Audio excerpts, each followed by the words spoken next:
the low-volume seal roads. Mr. Speaker, exploring innovative approaches such as targeted initiatives, simplified tax processes, and enhanced taxpayer education can encourage voluntary compliance and broaden participation in the formal tax system. Bringing more Kenyans into the taxpayer fold, we align our tax revenue collection with economic expansion, enabling us to finance crucial investments in infrastructure, social programs, and sustainable development. Mr. Speaker, addressing these issues proactively and maintaining effective tax policies will strive to increase our tax revenue collection in line with our economic potential. This, Honorable Speaker, will strengthen our fiscal position, allowing for investment in key sectors such as social welfare programs and infrastructure development, fostering sustainable economic growth to benefit all Kenyans. Mr. Speaker, as we deliberate the Finance Bill of 2024, it is important to actually prioritize measures that will effectively expand our tax base and ensure revenue generation. This may involve innovative tax policy approaches such as incentivizing compliance, simplifying tax procedures, and overcoming barriers that hinder our revenue growth. Honorable Speaker, there are other two proposals that are very critical in this economy. One of them is the amendment on excise duty on cigarettes, where we were applying preferential rates per centiliter to filtered and unfiltered cigarettes. Honorable Speaker, we witnessed heartbreaking confessions of victims of throat cancer after 25 years of smoking. And this is because we're saying they started with the unfiltered cigarettes, then went to the filtered cigarette and spoke for 25 years. And as a result, Honorable Speaker, there has been demonstration globally that there is a direct relationship between cigarette smoking and many forms of cancer, especially throat and lung cancer. It has been demonstrated globally that changing tax regime or changing taxation on cigarettes actually impact the consumption of those services and has a subsequent impact on reduction of cancer cases.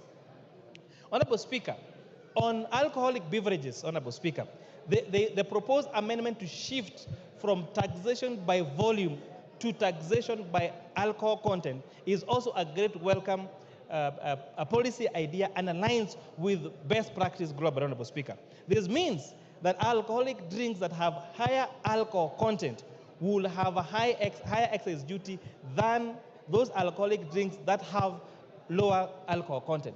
This, Honorable Speaker, will not just make higher content alcohol more expensive, but most importantly, in the fight against illicit brews, ensure there is safer alcohol available to those that want to take alcohol. Because, Honorable Speaker, we have accepted as a country there are those that want to take and there are those that don't want to take. So those that want to take need to be given access to safe and affordable and healthy, and make sure that those others that do illicit, Honorable Speaker, are discouraged.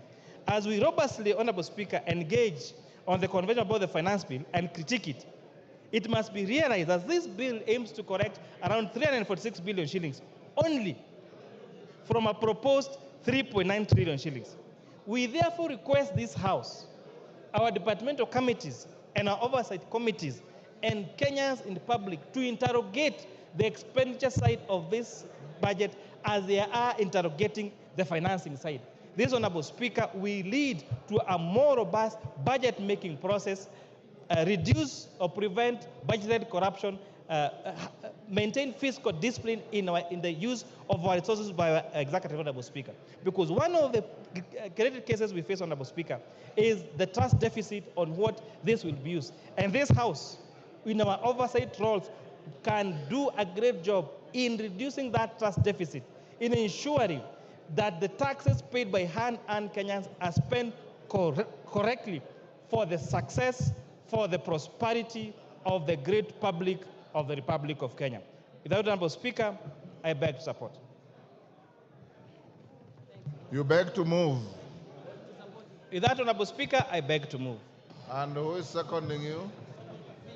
Honorable Speaker, I request my very able Vice Chair, CPA Ambassador Benjamin Langat, the MP for the great people of Ainamoi in Kericho County, to second. Benja. Mr. Speaker, I rise to second this finance bill of 2024. Mr. Speaker, I want to start by thanking your office, the office of the clerk, and the staff, our secretariat, Mr. Speaker, and our members for the good job and the good support that you accorded our committee. Mr. Speaker, this finance bill is one of the most canvassed finance bill, Mr. Speaker. Mr. Speaker, we did organize the public participation exercise, Mr. Speaker, which went all through for almost 10 days, Mr. Speaker. Mr. Speaker, during that exercise, we informed Kenyans that the finance bill of 2020, the public participation exercise, which we were doing, Mr. Speaker, was not a public relations exercise, Mr. Speaker. It was a very serious exercise, Mr. Speaker. And I want to inform the public and Kenyans, Mr. Speaker, that we heard them. We have included their views in our recommendation, Mr. Speaker, which was tabled yesterday by the chairman, Mr. Speaker. Mr. Speaker, I want to thank our members because we sat, Mr. Speaker, we sat sometimes late into the night, Mr. Speaker, and I can say, Mr. Speaker, Mr. Speaker, as a committee comprising both sides of the House, Mr. Speaker, we were 99.9 unanimous, Mr. Speaker, in our deliberations, Mr. Speaker. Mr. Speaker, this House, Mr. Speaker, I want to say this House has already passed the budget estimates of 24-25, Mr. Speaker. And Mr. Speaker, any member who voted for the budget estimate of 2024, because budget estimates are funded by the finance bill of 2024. So all of us, if we have supported the budget estimate of 2024, Mr. Speaker, we should rise to the occasion and support the finance bill of 2024. Mr. Speaker, when we went to the elections, we were given the terms of reference. One of them, Mr. Speaker, is we must stop borrowing. We must stop borrowing, Mr. Speaker. And to stop borrowing, Mr. Speaker, we must be able to generate our own revenue. And therefore, Mr. Speaker, even as we talk about protecting the Kenyans, which we have done, Mr. Speaker, we must also help our country to raise revenue so that we stop the shame of borrowing, Mr. Speaker. Mr. Speaker, I want to say, as I've said, the committee listened to the public participation exercise, and we have incorporated all the negative items, Mr. Speaker, which were in the bill. We have removed all of them, Mr. Speaker. And therefore, this House should unanimously support and vote for the bill, Mr. Speaker. Mr. Speaker, I want to go to the specific issues which were mentioned in the bill.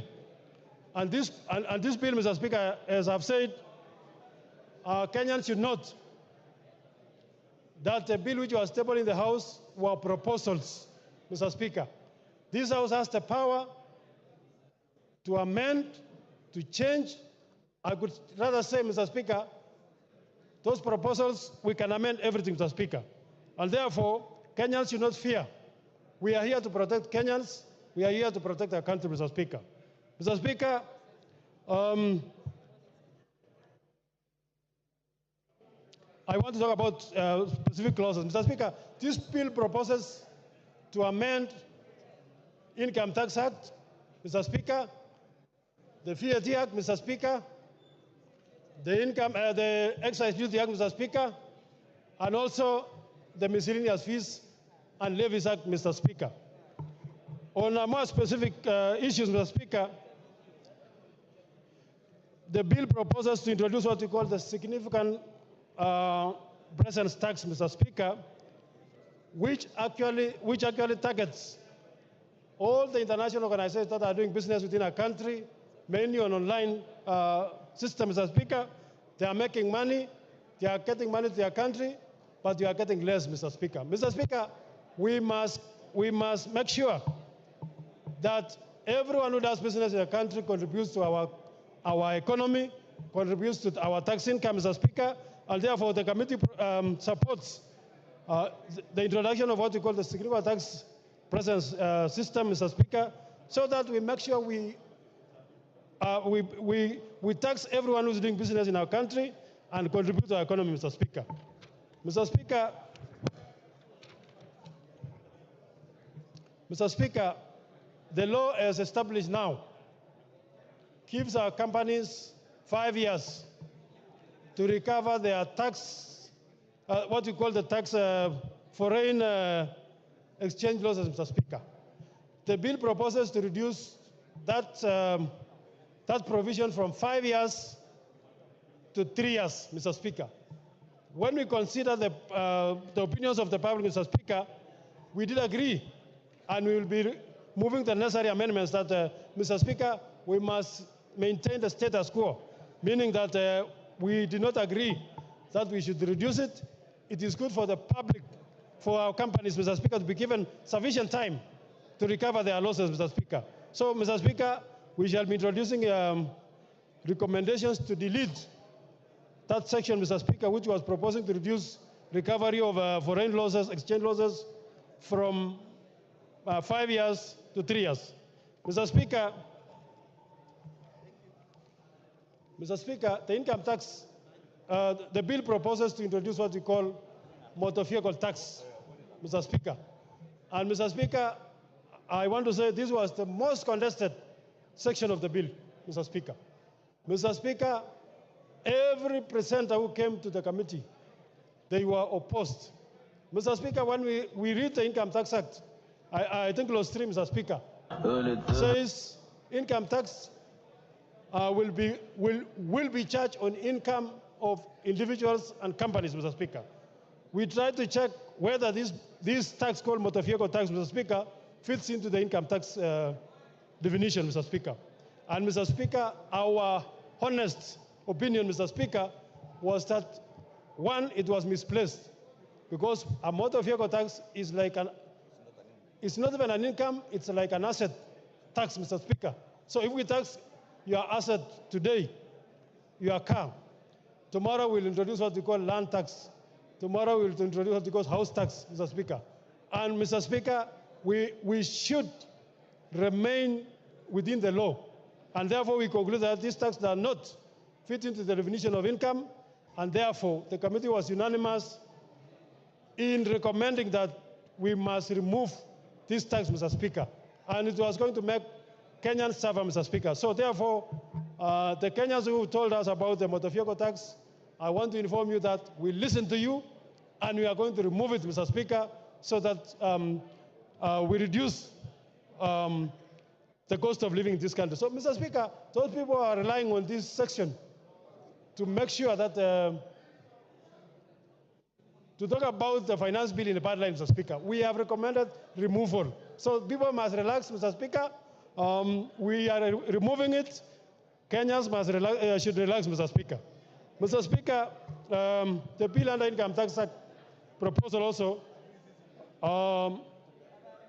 proposes to introduce what we call advance pricing agreement between the KRA and the multinational, Mr. Speaker. Mr. Speaker, multinationals operate a very complex financial system, Mr. Speaker. Sometimes they want to do what we call the tax planning, Mr. Speaker, so that as a country we lose finally. But, Mr. Speaker, we want to make sure that everyone contributes their fair share of tax. And therefore, we support what we call the advanced pricing agreement for enhancement of revenues for multinational entities, Mr. Speaker, so that they contribute their fair share of tax, Mr. Speaker. Mr. Speaker, This bill proposes to increase the non-taxable amount of pensions, Mr. Speaker, from 20,000 per month, Mr. Speaker, to 30,000 per month, Mr. Speaker. Mr. Speaker, all the Kenyans who are retired, Mr. Speaker, they must be cushioned, Mr. Speaker. They have supported the country for well over 60 years, Mr. Speaker. And Mr. Speaker, you don't tax somebody up to their retirement. We are proposing that we make sure we cushion them, Mr. Speaker, so that the amount that we are recommending that we increase the tax deductible amount from 20,000 to 30,000, Mr. Speaker. Mr. Speaker,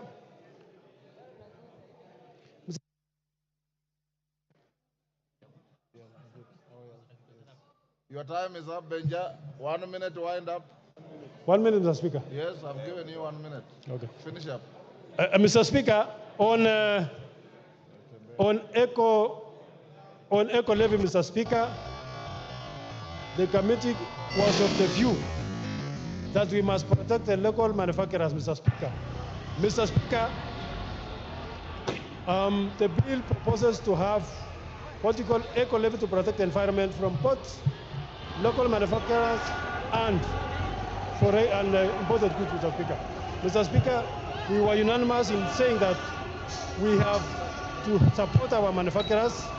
We only levy the eco levy on the finished manufactured goods, Mr. Speaker. Our local manufacturers, we have what we call Mr. Speaker, our local manufacturers, Mr. Speaker, have arrangements to protect the environment which have been agreed with NEMA, Mr. Speaker. So the levy will only be on foreign finished products, and Mr. Speaker, those goods which we cannot manufacture in Kenya. Mr. Speaker, I second and I support. I ask that. Honorable members, take your seats. Order, take your seats. Honorable Cheng. Honorable members, I now propose the question, which is that the Finance Bill, National Assembly Bill number 30 of 2024, be now read a second time. Opio and I. Yes. Okay.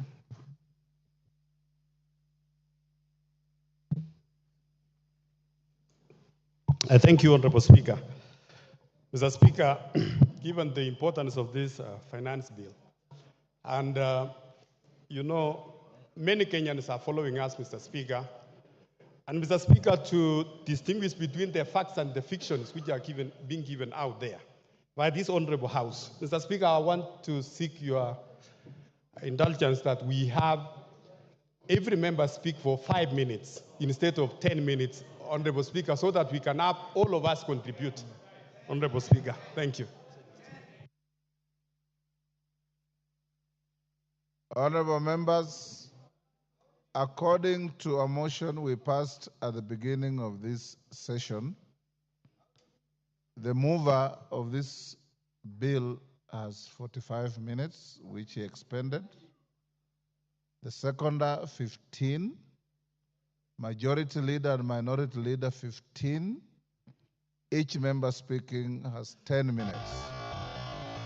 Now, Bowen is suggesting that you reduce it to 5.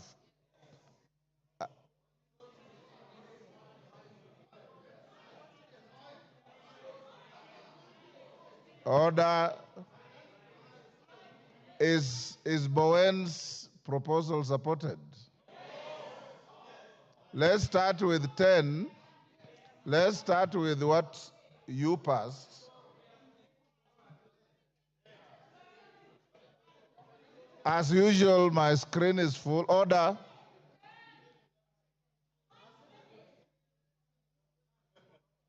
We already have 10, so nobody needs to propose 10. 5 is what is proposing. Do we go with 5 or 10? Okay. It's not quite clear. Let's start with 10 and see how far it goes. Robert Mbui. Thank you, Mr. Speaker. Mr. Speaker, when we were all elected, we took oath of office to defend the Constitution 2010. The spirit of Article 1 and Article 95 of the Constitution. Order, honorable members, order. The matter of 10 or 5 minutes is now moot. We will see how to revisit it later. And those of you who are given a chance to speak, if you exhaust your points before you end the 10 minutes, you can yield the floor so that somebody else can be able to get the opportunity. Go on, Robert. Yeah, thank you, Mr. Speaker. So in the spirit of Article 95 and Article 1, I stand to represent the more than 50 million Kenyans who have asked this House to reject this insensitive, punitive, ill-advised piece of legislative mistake. Mr. Speaker, I say this because in the 10 years that the former President Uhuru was president of this country, we had finance bills every year. But it's only one that had very serious contention, and the only contention that was there was the increase of VAT, in fact, the introduction of VAT on fuel of 8%. Mr. Speaker, the Kenya Kwanza regime has been in office. This is less than 2 years. And the second finance bill they have brought to this House and the first one have elicited so much contention from Kenyans that I think there's something seriously wrong. Mr. Speaker, in fact, let me say this, that the controversies of the 2023 finance bill, before we even get to this one, even, in fact, got a nickname for our head of state, because Kenyans out there are calling him Zakayo, the tax collector. Mr. Speaker, we must move from that concept of ensuring that every year we impose punitive taxes on Kenyans. Mr. Speaker, Kenyans have not even recovered from the negative effects of the 2023 finance bill. Because, Mr. Speaker, the 2023 finance bill already drastically reduced the disposable income of Kenyans. Because, Mr. Speaker, we increased pay as you earn then, we went and increased the NSSF, we went and increased the NHIF. Now we are proposing to go to SHIF, which is even higher. Mr. Speaker, we introduced a housing fund. Mr. Speaker, it has been very, very painful for Kenyans. And Kenyans were hoping that this year things will be better, considering that in the last election campaign, Mr. Speaker, they were told that there will be pesa mfukoni, which means money in the pockets. Mr. Speaker, what we are realizing is that actually what this regime wanted was not to put money in anyone's pocket, but to take any money that was in the pockets of Kenyans. Mr. Speaker, the cost of government services have gone so high that we can't even afford our children to have ID cards. So, Mr. Speaker, when I look at a bill that proposes to increase the already overburdened Kenyans, it is something that we have to stand firm and reject. Mr. Speaker, let me say this, that we were told to tighten our belts. And I know this is the intention, that we be hit very hard the first 2, 3, 4 years.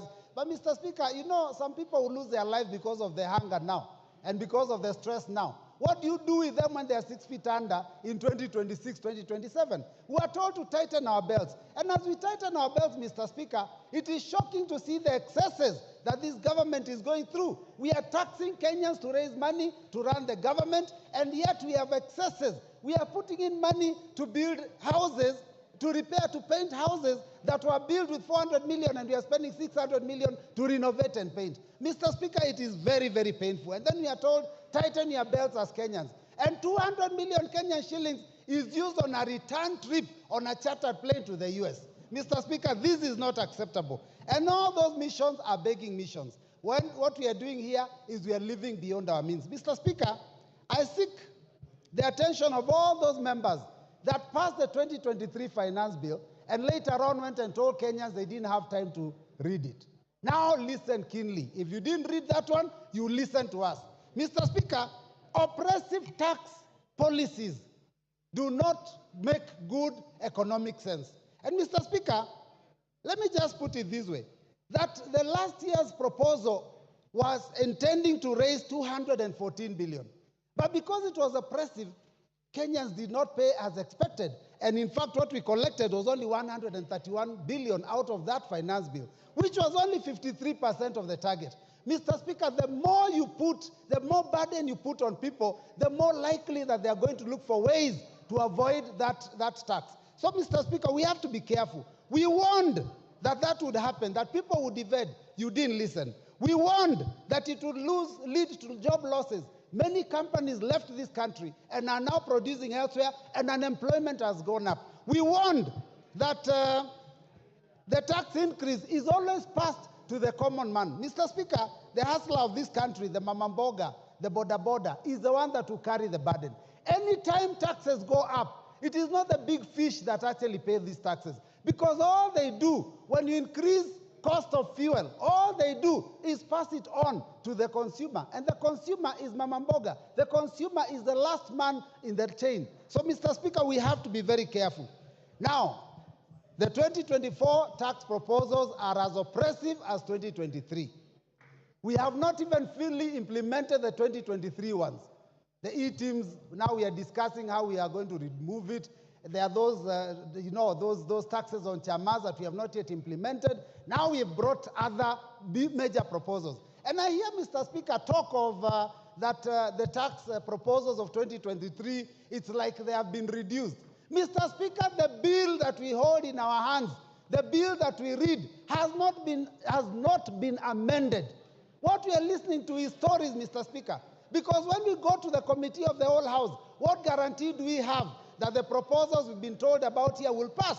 We can be hoodwinked into believing that those things will be passed, and when we pass this bill, the last minute it is opposed and we lose out. So we are going to oppose it from the beginning up to the end. Mr. Speaker, this proposal on VAT on bread, Mr. Speaker, I don't even know who could conceive such a thing. You have put your hands in the pockets of salaried Kenyans, business people. People have been made to pay for profits that they don't even make on turnover tax.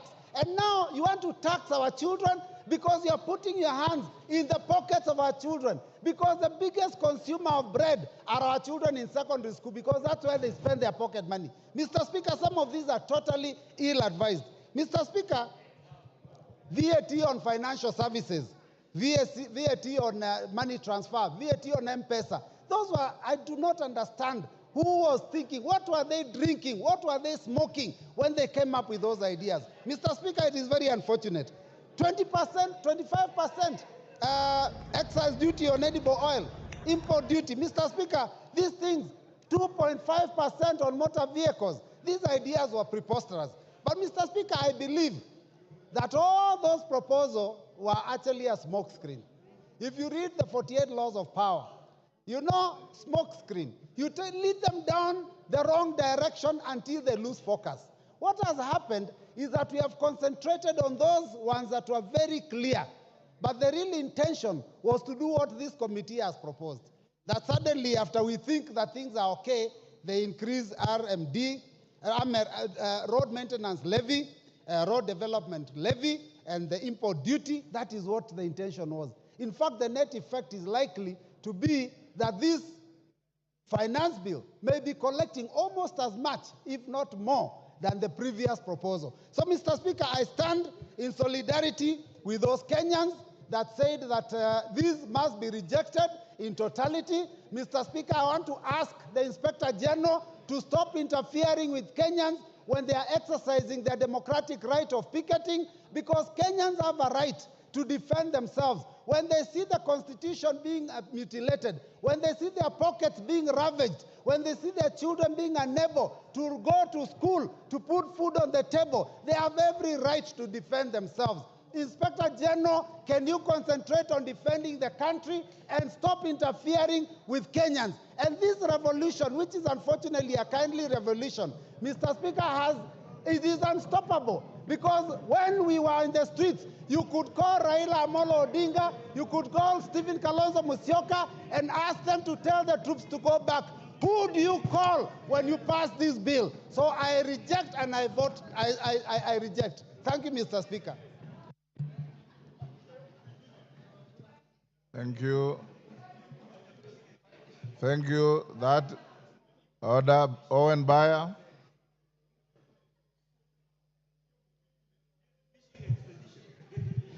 Thank you very much, Honorable Speaker.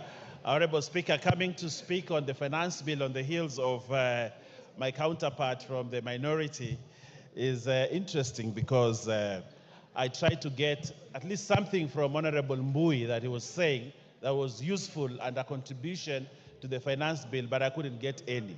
I just heard him shout about maandamano and all that. But we forgive him. We forgive him. Forgive him. I want to start by saying this, Honorable Speaker. Honorable Speaker, the finance bill is one of the very important documents that comes to Parliament. It is part of the budget cycle. That somehow, as we go through the budget cycle, a finance bill will come to the House, Honorable Speaker. We have the opportunity now to look at Finance Bill 2024. Honorable Speaker, a finance bill is usually a document of revenue-raising measures. But this finance bill must be looked together with the budget statement and the budget that we passed in this House. The finance bill complements the budget that we passed in this House, Honorable Speaker, that we have to raise revenue, resources, that we can finance the budget. So these two documents must be looked together, Honorable Speaker. Honorable Speaker, when we received the budget, the finance bill in this House, we tabled it here. But it was a proposal from Treasury. And when a proposal comes to the House, Honorable Speaker, it needs to be debated. They cannot pass the way it has been brought. It is scrutinized by the House. And the Constitution, Honorable Speaker, gave us the opportunity to do public participation. And public participation, Honorable Speaker, is a key plank in passing laws and legislation in this House. Treasury makes wild proposals that comes to the House. But it is up to this House to sit down, debate those proposals, look at them, and see whether they are fair revenue-raising measures for the country. Honorable Speaker, we have had a thorough public participation, one which Kenyans spoke their feelings about the finance bill. Honorable Speaker, Kenyans talked to the committee. Kenyans raised their voices about contentious issues in the finance bill. And those issues were captured by the committee, a committee that includes members from the minority and also includes members from the majority. And Kenyans had, the committee had, and they made changes to the finance bill. Honorable Speaker, the House itself has, in third reading, the power to make amendments to the proposals that came from the Treasury. So therefore, Honorable Speaker, at this time to say that we reject the finance bill in total is to reject the mandate that you were given by the people. The people gave you mandate to debate, hear, approve or not approve, and that is the process that we are undertaking, Honorable Speaker. Honorable Speaker, the budget created a deficit, and in dealing with a deficit for a budget, there are three ways you can look at: reduce the budget, borrow, or tax.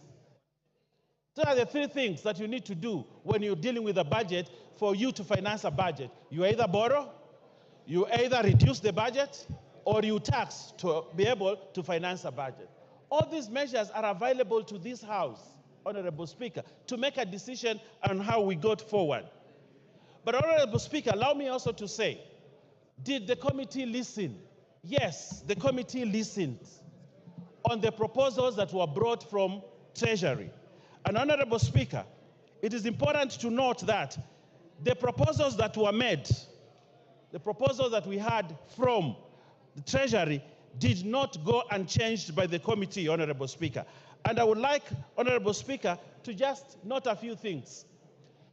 The proposal on 16% VAT on bread was dropped. And there's a proposal in the report that be dropped.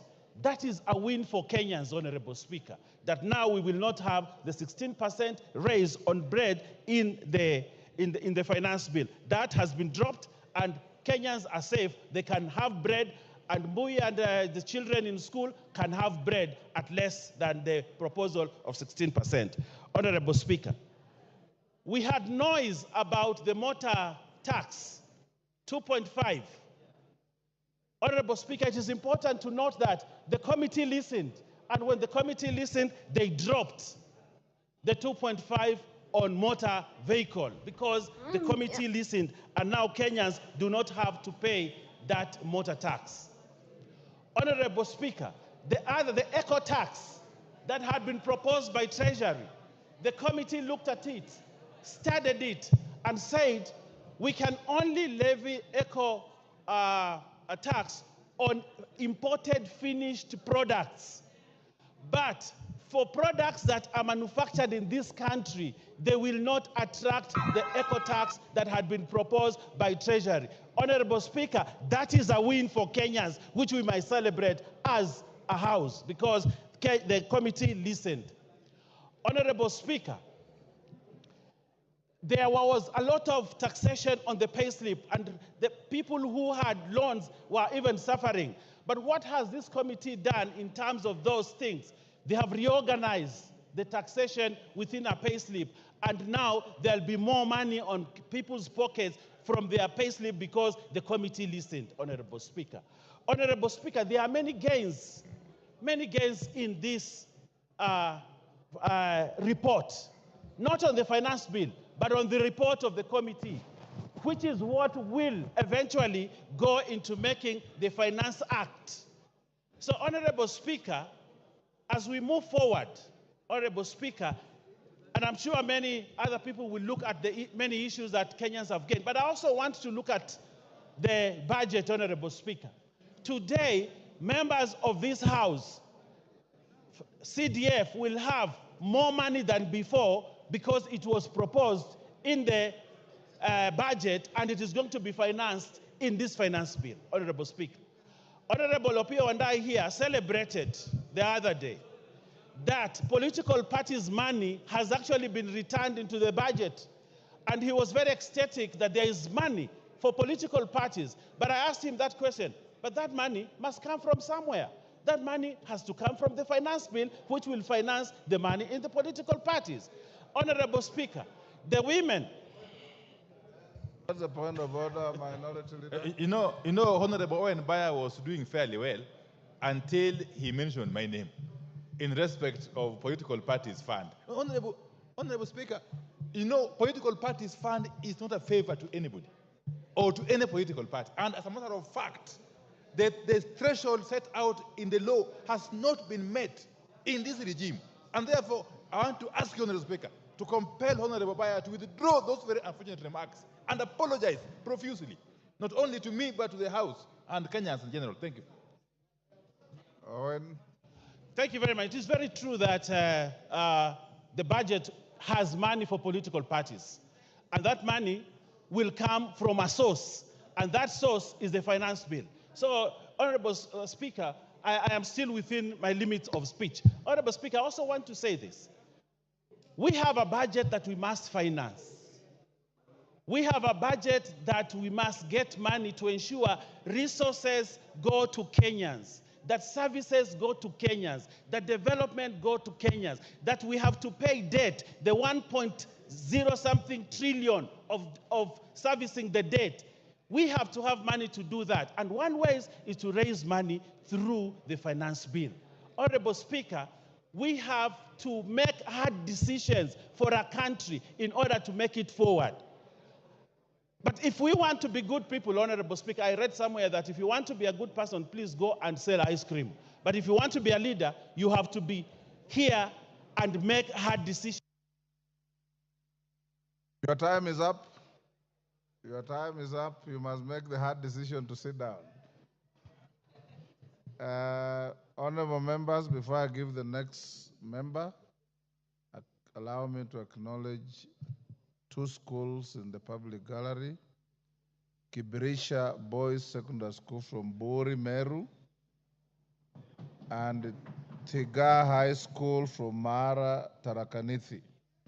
On your behalf and on behalf of myself, we welcome them to the House of Parliament.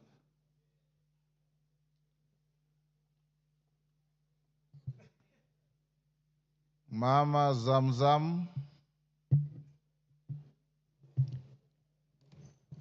Asante sana Mheshimiwa Spika, na mimi niweze kuchangia mswada huu wa Finance Bill 2024. Mheshimiwa Spika, Mheshimiwa Spika, Wakenya wameamka, na mimi nataka niwaambie wenzangu ambao wako kwenye serikali, Wakenya honorable members, as Zamzam speaks, seeing the screen, I may be persuaded to go to 5 minutes, but let's see how we go.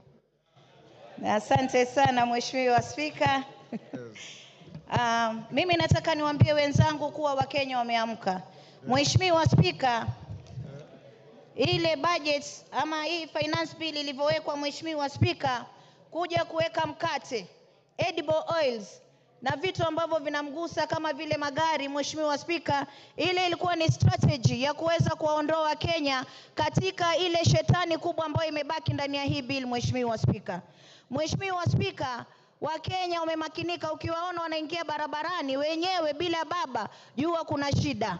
Na Mheshimiwa Spika, mimi nataka niseme hivi, 2023 finance bill, sisi tunasema hapa kuwa Wakenya wamesikizwa maamuzi yao, wamesikizwa kauli zao kwenye kuchangia katika huu mswada. Mheshimiwa Spika, lakini ikumbukwe kuwa, ifahamike kuwa 2023 finance bill Wakenya walikataa kabisa housing levy, lakini ililazimishwa kwao. Mheshimiwa Spika, kwa hiyo tusije kudanganywa kuwa kuna vitu vilivyoko humu ndani ya bill kuwa Wakenya wamekubali. Mheshimiwa Spika, sijui yule aliyokuwa akipanga mambo ya mkate alikuwa anafikiria kitu gani Mheshimiwa Spika, lakini mimi nitasema hivi, naangalia ile pesa ambayo inaweza kukusanywa, ambayo imekadiriwa kukusanywa, naangalia na matumizi yake. Mheshimiwa Spika, Wakenya wamefinywa, na mimi nataka niwaambie, hata paka ukimpiga paka ukamfungia ndani ya nyumba,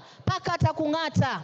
Imefika wakati sasa Wakenya wanaanza kutufuata sisi na messages zinatumiwa mpaka rais. Mheshimiwa Spika, hii Kenya watu wameamka Mheshimiwa Spika, na mimi nataka niwaambieni, tutacheka leo, wengine wanasikia raha, wengine mmetumwa mpige yes, lakini kumbukeni hii bill ambayo mnaifanya saizi si yenu tu, itashika vizazi vijazo. Itafika wakati wewe hauko bungeni, itafika wakati wewe mtoto wako, mama yako, ndugu yako hana njia, hana uwezo, itamfinya. Kwa hiyo tukitunga sheria sisi tuangalie, tunaangalia sheria, tunatunga sheria ya kuweza kusaidia ama ni sheria ya kuweza kumvunja Mkenya. Mheshimiwa Spika, naangalia bajeti ambayo imewekwa katika ofisi ya rais. Mheshimiwa Spika, ukiangalia State House imewekwa karibu bilioni 8, 7.9 billion. Ukiangalia Office of the President imewekwa 4.5 billion. Ukiangalia ofisi ya naibu wa rais imewekwa 4.5 billion. Haya matumizi hayajaonyesha anaenda kufanya kitu gani Mheshimiwa Spika, wakati ambapo pesa ambazo zinakwenda kwa mwananchi unapata amewekewa pesa duni kabisa. Ukiangalia upande wa health Mheshimiwa Spika, wanaingiza na mkono huu wanatoa 16% kwa cancer patients.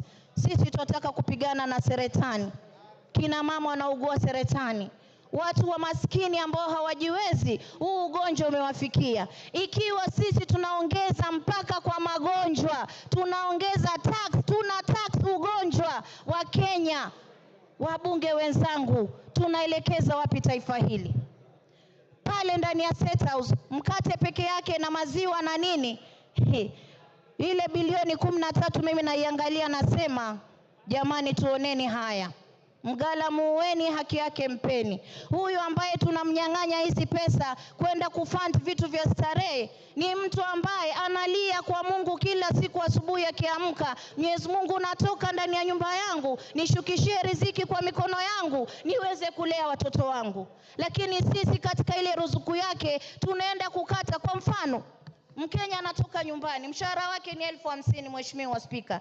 Katika 50,000 Mheshimiwa Spika, 24,000 yote inakatwa na serikali Mheshimiwa Spika. Hapo hiyo ni katika tax peke yake. Mara hii pay as you earn, sijui nini, kisha anabaki na 29,000. 29,000 kiangalia Mheshimiwa Spika, ana stima ataka kulipa, ana maji ataka kulipa, ataka kununua unga, ataka kupeleka mtoto shule. Mheshimiwa Spika, Wakenya wamechoka. Wakenya wamechoka. There's a point of order from the committee chairman.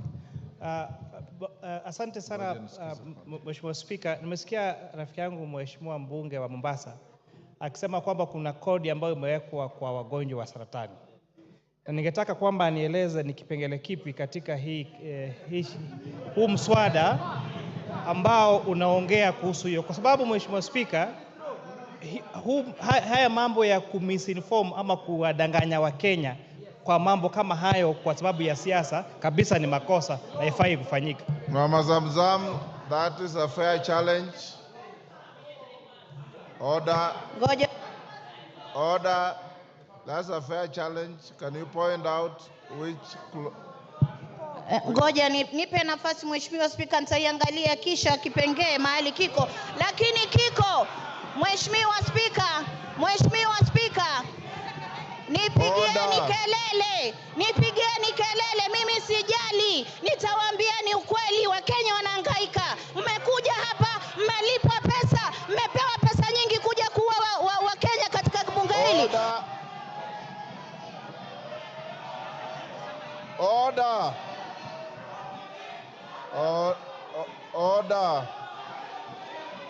Order, honorable members, order. Order, Mama Zamzam. Order, Honorable Zamzam. Order, Honorable Zamzam. Order, KJ. Order, members. We were doing so well in terms of decorum and production from members until we reached here. Mama Zamzam, order, standing order 91. Every member is responsible for the accuracy of any facts which you allege. And the Speaker doesn't get involved in your allegations until you are challenged. When a colleague challenges you, the easy thing is not to raise your voice. The easy thing is to say, this is found in clause this and that of the bill. And it ends there. That is how you discharge your responsibility. If it is not in the bill, then the challenge becomes legitimate, and the decent thing to do is to withdraw and move on with your other contributions. Order. The Speaker needs no assistance. Honorable Kamket. Honorable Zamzam, if it is in the bill, point out to the chair of the committee. If it isn't, just withdraw and move on with your other contributions.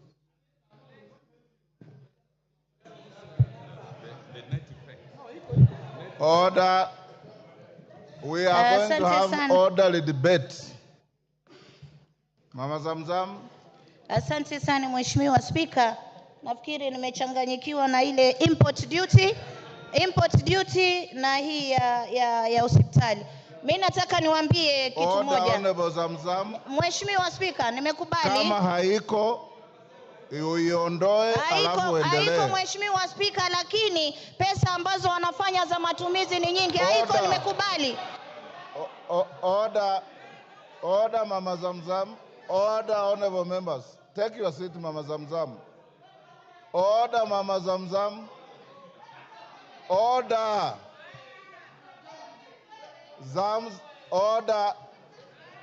Order. Order, Mama Zamzam. Mama Zamzam. Order. Mheshimiwa Zamzam, wewe ni mheshimiwa na mama wa heshima. na mimi nakuheshimu sana. Wewe huongea Kiswahili sanifu na huwa unasema mambo yanayoeleweka. Kuanza kuchibisana na wenzako across the floor ni kushusha heshima yako. Sasa nakwambia, ondoeni ile ulisema kwamba haiko na uendelee na mambo mengine. Kubishana na kupiga kelele haina faida kwa hii chumba. Order. Order. Honorable Mbadi, order. Order. Honorable Mama Zamzam, withdraw and proceed. Honorable Mbadi wants to mislead you. Just withdraw and proceed. Order, Honorable Mbadi. Give Mama Zamzam the mic. Huh? I withdraw, Mheshimiwa Speaker. Well done. Now proceed. Sasa na proceed. Lakini Mheshimiwa Speaker, watu wakija hii bunge kila mtu ametoka kwao amepigiwa kura zake, Mheshimiwa Speaker. Just proceed without complaint. Mimi hata nitalalamika kwa sababu amenitukana ule mzee na nywele nyeupe. Mheshimiwa Speaker, mimi naangalia katika hata cooking stove ya kupikia wameongeza 3%. Wameongeza 3%. Naangalia motorcycle, Mheshimiwa Speaker, wale wa mabodaboda ambao walipromisiwa mambo itakuwa shwari, tutafanya hivi, bodaboda wameongezewa 3% katika custom values. Mheshimiwa Speaker, hawa pia hata tairi ya gari ya bodaboda, ya wheelbarrow, tairi ya kushika wheelbarrow. Mulikuwa mnaweka tairi, wheelbarrow iko na tairi. Wacha. Kwa fuel kama mmeongeza shilingi 9, mumeongeza kila mahali. Kama mmeongeza shilingi 9 kwa mafuta, mumeongeza bidhaa zote. Mheshimiwa Speaker, mimi nataka kuambia Mgala, muweni haki yake mpeni. Nyinyi mlidanganya wananchi, mkasema bodaboda, mama mboga mtakuja kuwasaidia katika jumba hili. Mmepewa 100,000. Order. Yes, Honorable KJ. What's your point of order? Mr. Speaker, I'm standing on a standing order that provides for a member to be relevant when they are debating. Mr. Speaker, the honorable member has been on a tirade, misinforming this House and by extension misinforming the nation on gossip that has been peddled on social media and headlines. This gossip is what she has crept into the House, Mr. Speaker. And Mr. Speaker, the point... Take your seat. Honorable members, order. Order, honorable members. I want us to have decorum in the House. And from now going forward, when you stand on a point of order, tell me which standing order you're standing on. And Honorable Zamzam, the etiquette of debate is such that when a colleague says point of order, you immediately resume your seat. You don't lose your time. You resume your seat, you hear the point of order, and then you proceed. What you are doing is wrong because the moment you hear point of order, you are raising your voice and menacing your colleagues with fingers and so on. It is not good. Finish up your contribution. Your time is almost up. Asante sana Mheshimiwa Speaker. Mimi nimalizie nikisema pengine nikiongea na sauti hii ndio Wakenya watanielewa. Mimi nataka niwaambie Wakenya, mumeuzwa na serikali mliochagua. Mkate, edible oil na gari ilikuwa ni mchezo wa drama. Sasa shetani yuko ndani ya bill, pesa wamejilimbikizia ya starehe, ya kufanya mastarehe zao. Wakenya mmesaulika, sisi upande wetu tunasema mtusaidie kujisaidia. Asante sana Mheshimiwa Speaker. Mr. Speaker, I stood up on a point of order that I was wanting for you to superintend over, standing order number 91, that a member should be responsible for the statements they make on the floor. Mr. Speaker, all the matters that she has prosecuted do not exist in the finance bill that we are debating. She's talking about tires. She's talking about wheelbarrows. She's talking about issues that have been canvassed here by the finance chair, where he explained very well that if a motorcycle is to be assembled in Kenya, it is not subject to some of these taxes. Order. But she's misleading the nation by making it look like this exists in the finance bill, Mr. Speaker. You Mr. made your Speaker, point. kindly find her out of order according to the provisions of our standing. Order. Thank you. Unfortunately, KJ, she has already left the floor, so I cannot make a ruling against her. Secondly, honorable members, you have a bill before you. You also have a report.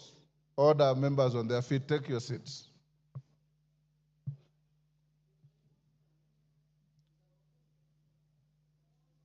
You have a bill before you.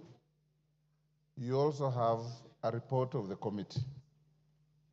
The mover of the bill extensively made reference to the report, said this has been dropped, this has been dropped, this has been dropped. You may be convinced, you may not be convinced. When you are debating, make your reference to the bill. You're also at liberty to make reference to the report. Nobody will be tailored to have one track. Make your reference to the bill, make your reference to the report. What I will not allow you to do is to say things that are neither in the bill nor in the report, the way Mama Zamzam was trying to do. Wachira Karani. Thank you. Yes, Honorable Millie Odhiambo, what's your point of order? Thank you for your guidance, the Mr. Kenya Speaker. Land Alliance. Mr. Speaker, I'm Land just estimated- standing with a lot of due respect and concern over what you have just said. Mr. Speaker, first I want to thank you for giving us guidance and direction that we can make reference to the bill and to the report. Mr. Speaker, one of the rules of debating in this House is you can go outside those two so long as you make a link with what is in the report and what is in the bill. But when we are being told that I must speak in that narrow sense, Mr. Speaker, we are being gagged. Order, Honorable Millie. We are feeling gagged. Take your seat. Honorable Millie, nobody's being gagged. The rules of debate are very clear. You can make conjecture. You can make reference to matters known to you. But when you are challenged by a colleague, you have a duty to respond and respond relevantly. The Speaker is not here to gag anybody, and nobody will be gagged, including you, Millie. All right? Wachira Karani. Yes, Junet Mohammed. Mr. Speaker, you have guided very well, Mr. Speaker, and I want to thank you. But, Mr. Speaker, having said that, can we have... Order, Ruth Odinga. It is out of order to stand between a member on his feet and the chair. Yes. Yeah, Mr. Speaker, you have guided us very well. But, Mr. Speaker, members must know that we are debating a bill as it is. The report is giving us proposals on what the committee thinks we need to do.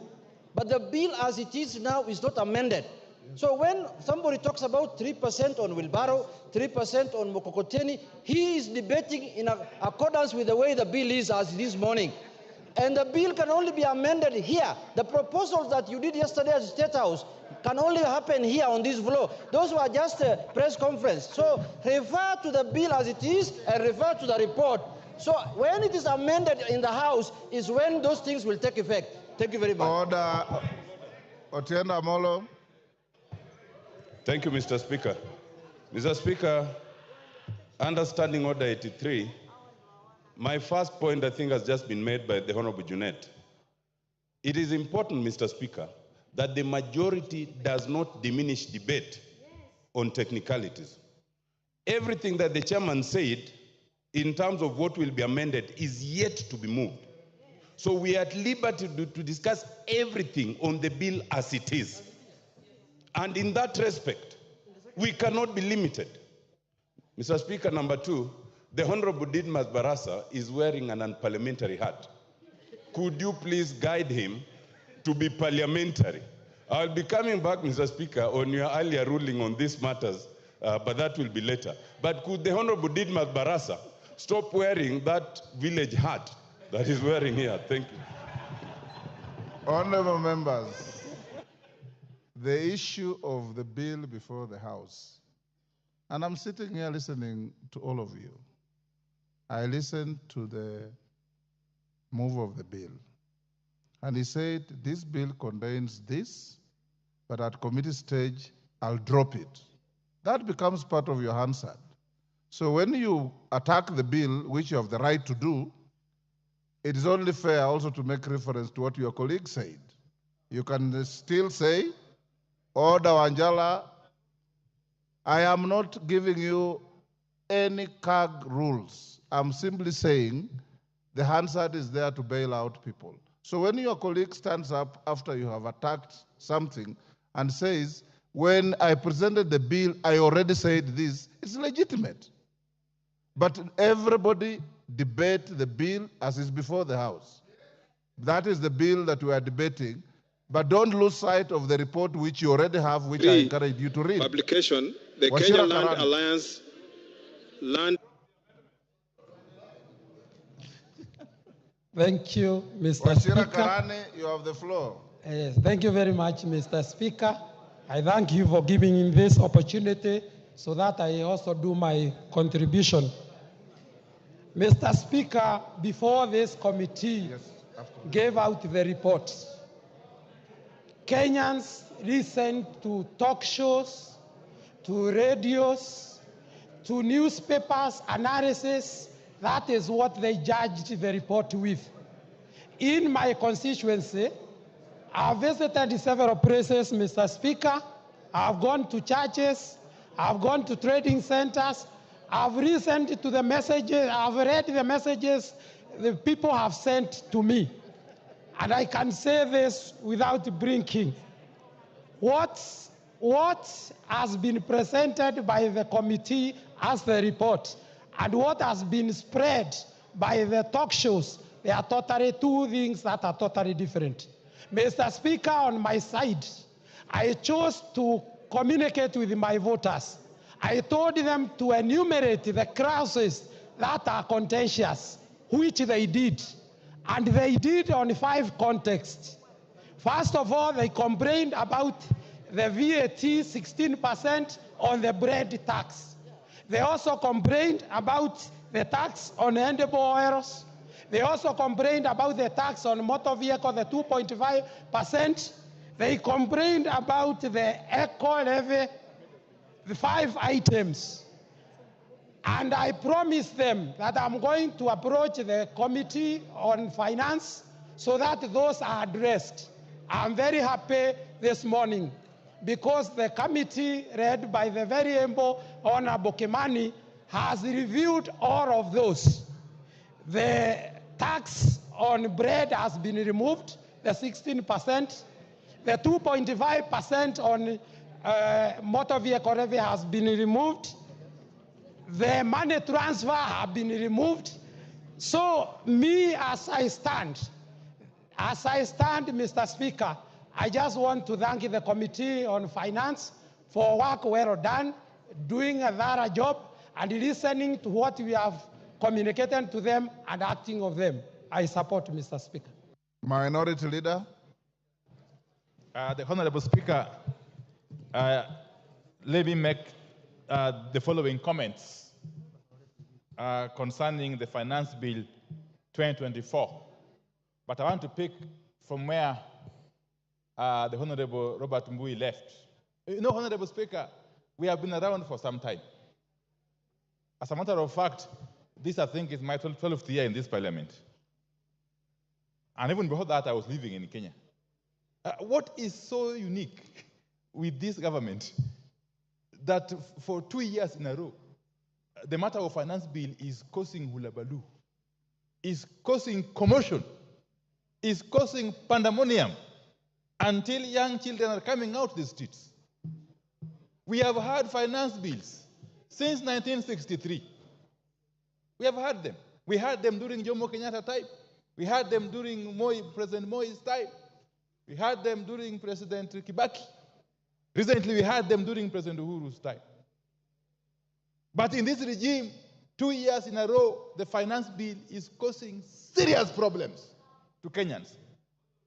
And is exposing the regime as totally insensitive to the plight of the people. Do you want information from Kamket? Certainly no, Honorable Speaker. How can Honorable Kamket inform me, Honorable Speaker? Really, no. So, Honorable Speaker, that is the question we must ask ourselves. And then it again raises the issue. Who advises this government? Who are the real advisors? In terms of economics, in terms of finance management, leave alone politics. Politics we can deal with later. But who advises this government?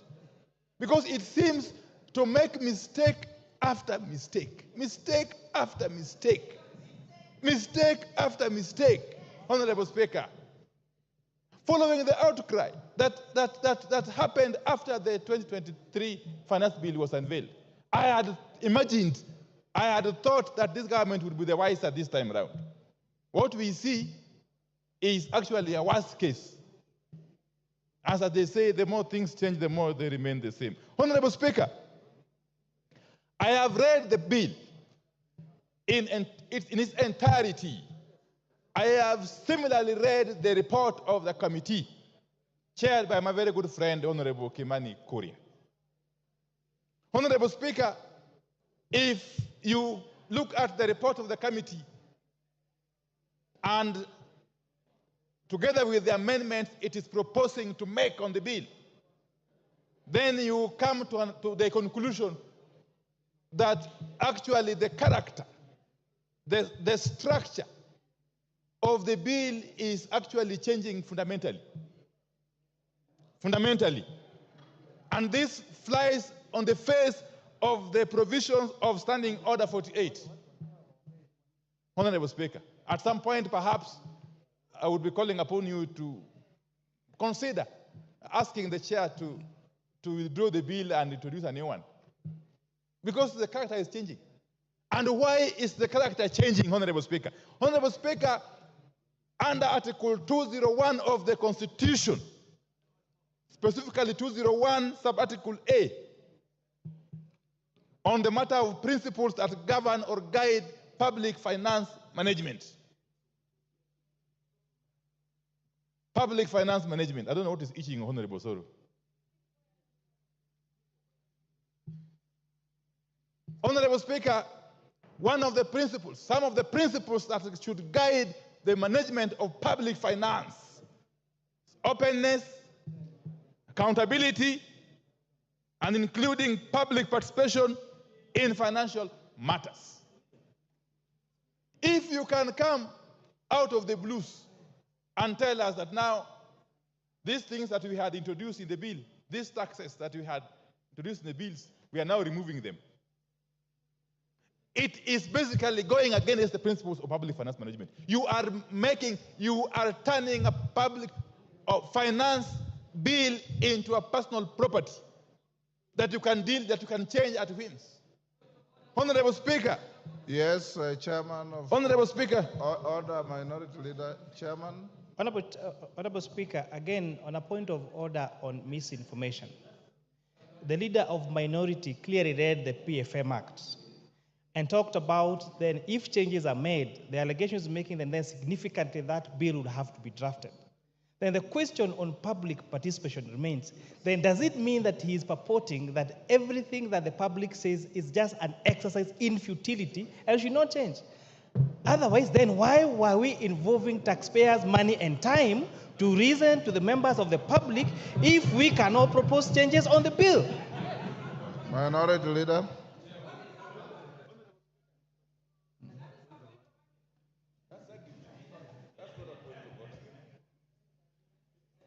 Proceed. Give him the mic. You are giving the next. Give him his mic. Anyway, just come. Honorable Speaker, obviously, with all the tremendous possible respect, that was not a point of order. The Honorable Chair can actually advance that argument when he gets time to reply. Honorable Speaker, let me proceed this way. That Kenyans are already overtaxed. In fact, if you look at Kenya vis-a-vis the rest of the world, you would be forgiven to conclude that Kenyans are some of the most taxed human beings on earth. And therefore, any responsible government would be looking at ways to lessen the tax burden on Kenyans, not to increase it, Honorable Speaker, as this bill is attempting to do. Honorable Speaker, in spite of the recommendations in the report, which look very flowery, Honorable Speaker, we have always been reminded that the devil is in the details. I am aware, even though this is not part of the finance bill, that there are plans to increase the levy on roads maintenance. I know, of course, the amendment will come separately. Yes. The moment you increase the road maintenance levy by even a shilling, leave alone the 9 shillings being proposed, the ripple effect is enormous in all sectors of the economy. And the loser is the common Kenyan taxpayer. Honorable Speaker. And therefore, this is a case of taking with one hand, giving with one hand, and taking back with another hand. It's not helping the situation, Honorable Speaker. Honorable Speaker, this economy has become too hostile for foreign investors, indeed, even for local investors. We have got documented cases of manufacturers who have shifted base from Kenya to our neighboring countries as a result of this unbearable tax burden that keeps shifting. Actually, you can never be sure, because it is so unpredictable that no sensible investor can actually put their money in this country. To make matters worse, we are witnessing what could be compared to the state capture that happened during the President Jacob Zuma's regime in South Africa. Honorable Speaker, and I will explain shortly. Honorable Speaker. Honorable Speaker, if you take the case of the manufacturing sector, and specifically the steel and cement manufacturing sector, that sector is now under total control. Who is being assisted as we watch? Indeed, Parliament is complicit.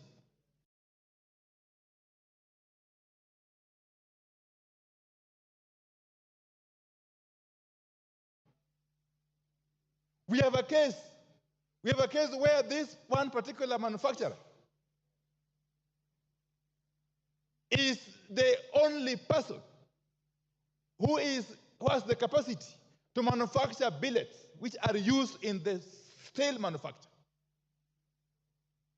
and actually clinker, which is also used in the manufacture of cement. To make it worse, this same manufacturer, who has got the support of these people, Honorable Speaker, he is compelling his competitors to buy from him raw materials. To make it worse, he is compelling them to buy at a minimum. That for you to buy from me billet or clinker, you must buy quantities worth minimum of 100,000 US dollars. And you must pay me in US dollars. And he delivers when he wants. Do you expect him to compete favorably with the rest? I will name him. It is the owner of Devki Steel company and the owner of Simba Cement. I think his name is Guru. That one. We must shame these people. We must name and shame these people. If we are to rescue our country from the clutches of state capture, Honorable Speaker, we must do so. We must do so. Now, I am happy. I am happy at the debate and the information that is coming out from my point of order is 91. 91. That my friend, the leader, I would like him to substantiate and give us, he said he must buy from me, he must do this and this. Where did he say? Where is that factual information? You can do better by giving us, a record of what he said, other than hearsay, Honorable Speaker. You can do better than just say things. Order, Honorable. Both of you are veering off the track. Let's avoid the temptation to besmirch people who cannot defend themselves on the floor. Go on, Minority Leader. Yes, please. Don't. Sorry. So I will leave that at that. But Honorable Baya, stop holding brief for these characters. It doesn't help. Let me tell you, from my experience in this parliament, they'll never really assist you in the constituency. Honorable Speaker, where we have now reached is a situation of helplessness. No wonder young boys and girls are coming out in their numbers on the streets and facing police truncheons and water cannon and tear gas, something which is unprecedented, Honorable Speaker. It reminds me of a play by the celebrated Professor Francis Mbuga, that is Betrayal in the City. Honorable Speaker, you are a literature person. If you read that play, I read it long You read ago. it, yes. There's a character by the name Jasper Wendu. Okay? He was in a situation, he was actually lamenting that we have waited for independence. We were hopeful for good things. Independence came. And now we have got nothing else to look up to or forward to, Honorable Speaker.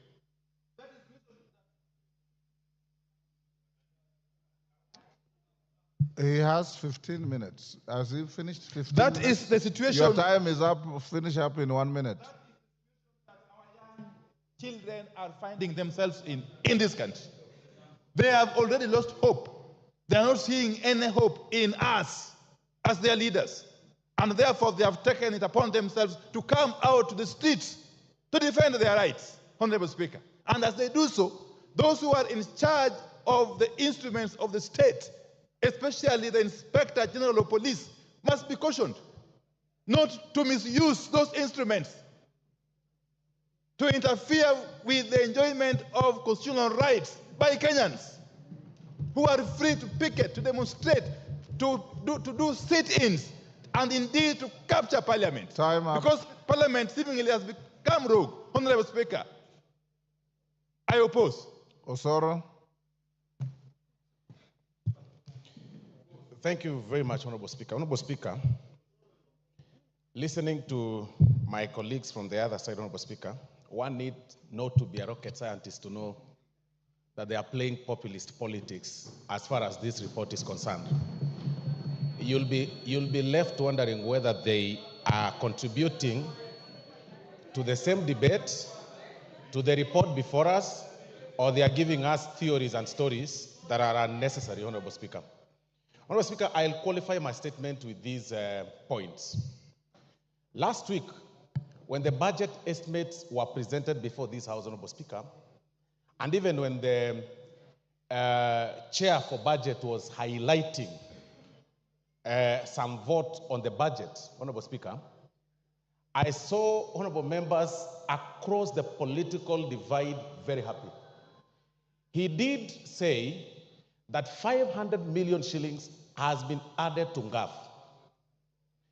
The honorable chair went ahead and said that CDF has gotten an extra 10 billion shillings, that each constituency here will be getting an extra 30 million shillings.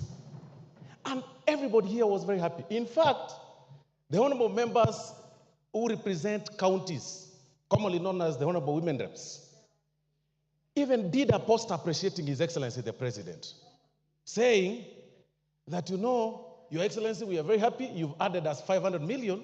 We pray that next year you even add the same amount or even higher to that amount, to the 500 million. Honorable Speaker, I do not understand. You cannot eat your cake and still have it. You cannot say on the other hand, that you are supporting what the executive is doing in terms of funding you, what touches you, but you cannot show them where they'll get this money from, Honorable Speaker. What is your point of order and under what standing order? Mr. Speaker, I may not quote the point of order, but mentioning then you are out women of order. reps in this budget, Mr. Speaker. Order. Honorable Osoro. Order, Honorable Mbayu. I have made it very clear for orderly debate. I'll give you every point you want. Tell me which standing order. The order, you've lost your chance. Go on, Osoro. Thank you very much, Honorable Speaker. So, Honorable Speaker, what I was saying is, with the additional budget, with the additional needs, because everybody was very happy that 30 million per constituency is going to be added in their constituency, 50 million to every constituency, Honorable Speaker, then it means that, and considering the tax base and our taxes going back into the years, then it means, Honorable Minority Leader, that there was need for us to expand our tax base so that we get that money that you need for development. The other day, Honorable Speaker, a member here raised the issue with the intern teachers who were suspended the other day, and some who are on contractual basis and need to be employed on permanent basis. Honorable Speaker, that needs money. Our collection is not sufficient to meet the 4 trillion budget that was read in this House, Honorable Speaker. Then that raises some questions, Honorable Speaker, in this House. What do we do? Do we raise, do we continue borrowing? Do we raise our borrowing ceiling, Honorable Speaker, and start looking for money from the external sources? No. We need to expand our tax base, but not at the expense of Kenyans. We expand our it's actually a double benefit. We expand our tax base while focusing on manufacturing and local production of our things, Honorable Speaker. And I will single out two things, two very important factors, Honorable Speaker. What this report by the Finance Committee proposes is to increase the excise duty of China or other countries. That excise duty is going to be increased on only fully assembled motorcycles. What does that mean? Or finished product. What does that mean? The locally assembled motorcycles here will have a competitive price against those ones. Factories will have increased in our industries here, in the industrial area. People will want to assemble the factories for motorcycles at industrial area. Then that means we will grow our employment that we promised our people. It will have created jobs in this country. That is a positive, Honorable Speaker. Number two, Honorable Speaker, this report by the Finance Committee proposes to increase excise duty on imported table eggs, Honorable Speaker. I mean, it doesn't make sense, and I don't see Honorable Clive here, who is a good poultry farmer. He's got over 10,000 chicks that he rears in his farm and sells eggs across Gusii region, Honorable Speaker. And he can tell you, his competitors get eggs from Uganda. His competitors get eggs, import eggs from Tanzania. What does this report propose, Honorable Speaker? This report proposes to increase excise duty on the eggs imported from those neighboring countries so that we can be able to grow our local market, our local farmers, Honorable Speaker, in Muranga and including Honorable Gisairo, who is a poultry farmer, Honorable Speaker. Then on the positive side, this very report removes the excise duty on the eggs that are brought for hatchery. the eggs that are brought for production, not table eggs.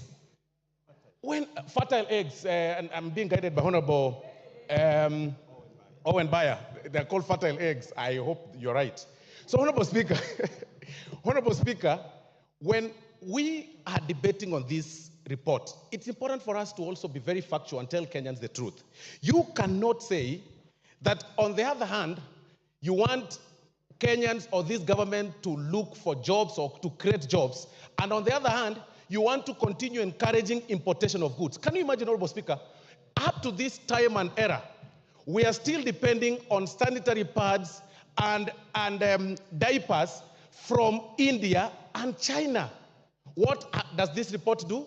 Increases excise duty on the finished product of the sanitary pads and finished product of diapers to grow the local manufacturers. That was the proposal by the Kenya Manufacturers Association, because they also complained. We listened to them, the committee listened to them, to grow them here. Have we ever asked yourself here? Kamzam, what is the... Mheshimiwa, your point of order, and on what standing order? Standing order number 83, Mheshimiwa Spika.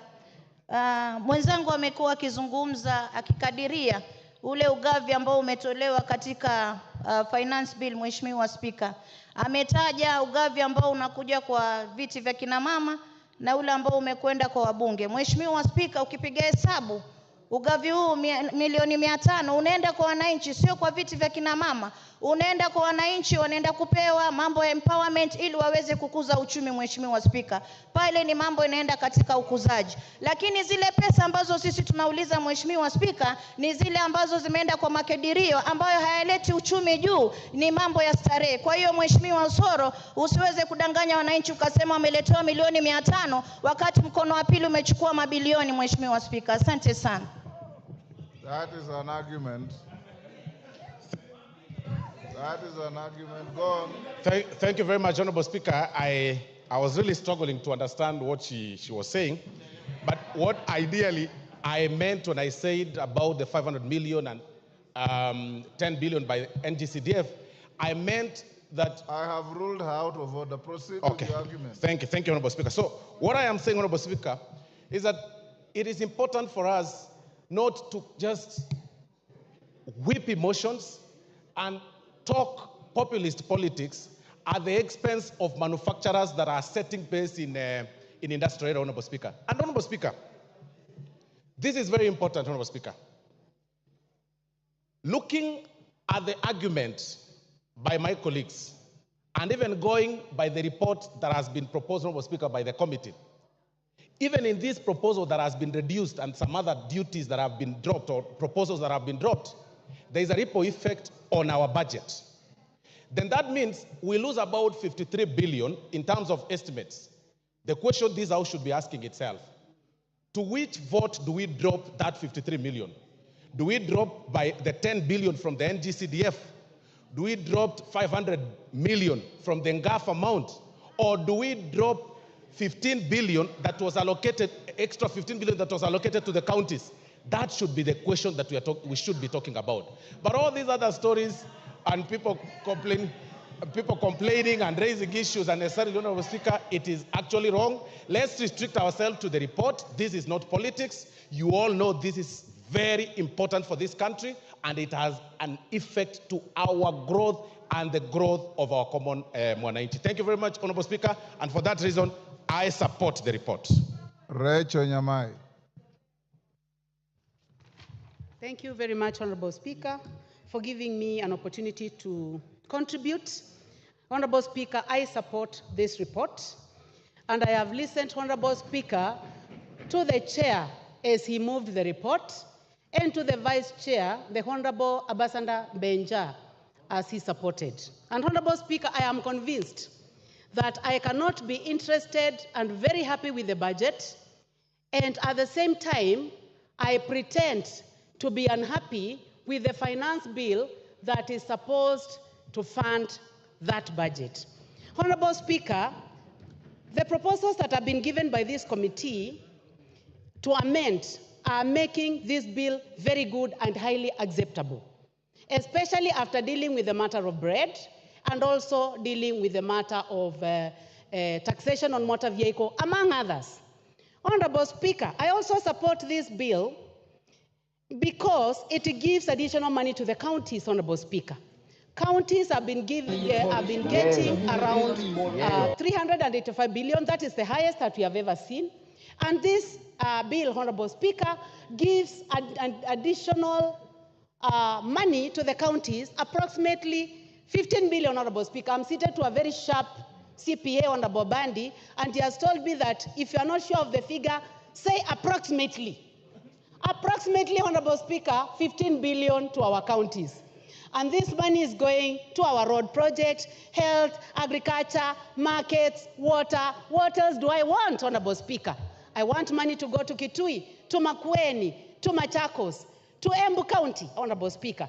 And listening to the Honorable Cecily Mbarire, Honorable Speaker, she says that the most difficult thing to do is to raise money for the counties. On source revenue, OSR, Honorable Speaker, this bill is in the right direction to giving additional money to the counties. Honorable Speaker, this bill provides additional money to CDF, the best fund in this country. Honorable members across the divide, the best monitored, the most evaluated, the most successful is getting 30 million, Honorable Speaker, per constituency, Honorable Speaker. Members on the side where I'm seated, well, where I used to be in Azimio, members who are seated on this side, Honorable Speaker, should be the ones supporting this motion because of additional money to CDF. Because our children are going to get more money. Honorable Speaker, yesterday, I watched a girl that I've been paying fees for. Let me stick to the motion. Which standing order? Yes, Kajwang, what's your point of order? On a point of order, the gracious lady that has just spoken, the last I checked, she was in Azimio through Jubilee. Could it be that those positions have changed, or could it just be a misleading statement, Mr. Speaker? That is not a point of order. Go on.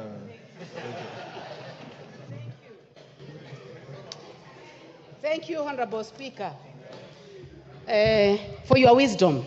I knew that you wanted to distract me.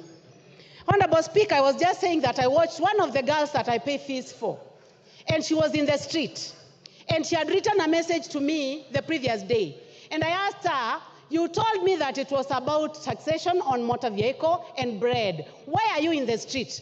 Honorable Speaker, I have just shared the video with CPA Bandi. The girl told me that she was not in the street concerning the bill, that she was doing TikTok, Honorable Speaker. And she was swinging, Honorable Speaker, very nicely. She told me that she was there because she wanted to get views for TikTok, Honorable Speaker.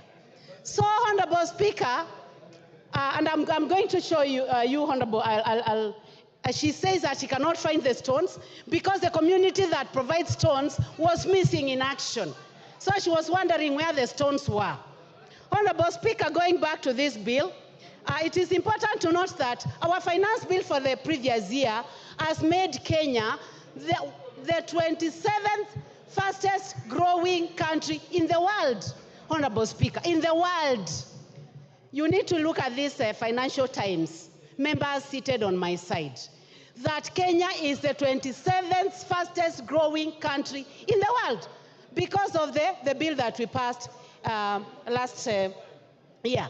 Honorable Speaker, also, because of passing a good bill led by the Chair Finance, Honorable Speaker, Nairobi Stock Exchange is the best stock exchange in the world.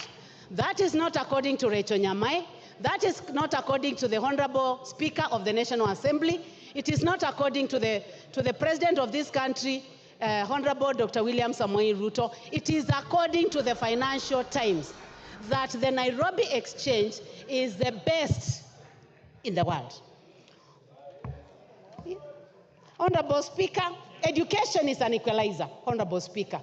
This bill, Honorable Speaker, proposes approximately 658 billion to education. Some of us found our way here because we went to school. Our parents never saw a classroom. My own parents, Honorable Speaker, never stepped in a classroom.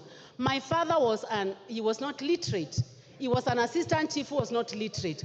So I am only here because I got education. Let us support this bill for the 558 billion that is going to education, Honorable Speaker. Honorable Speaker, I support this bill because it is giving an opportunity to our industries. We are saying that for a phone that has been assembled out here must be taxed. But the one that is produced by 4 companies, Honorable Speaker, that have set up here in Kenya must be given an opportunity, and that is the one that is not going to be put through taxation. So we would like these companies to continue working so that they can hire our boys and girls, so that we can have technicians working there. Honorable Speaker, concerning sanitary towels, also, it is the sanitary towels and pampers that are from outside the country. Those who are setting up here, producing here, hiring our children are not going to be taxed, and this is an effort towards a job creation.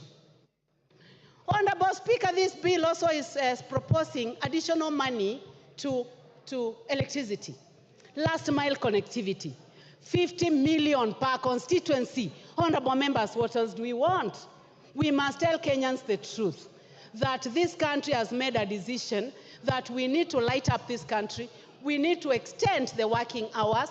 We need to ensure that there is energy in my villages, in Motomo, in Ekoda, in Kanziko, in Kasala. They must have power so that they are able to work longer and they are able to provide jobs.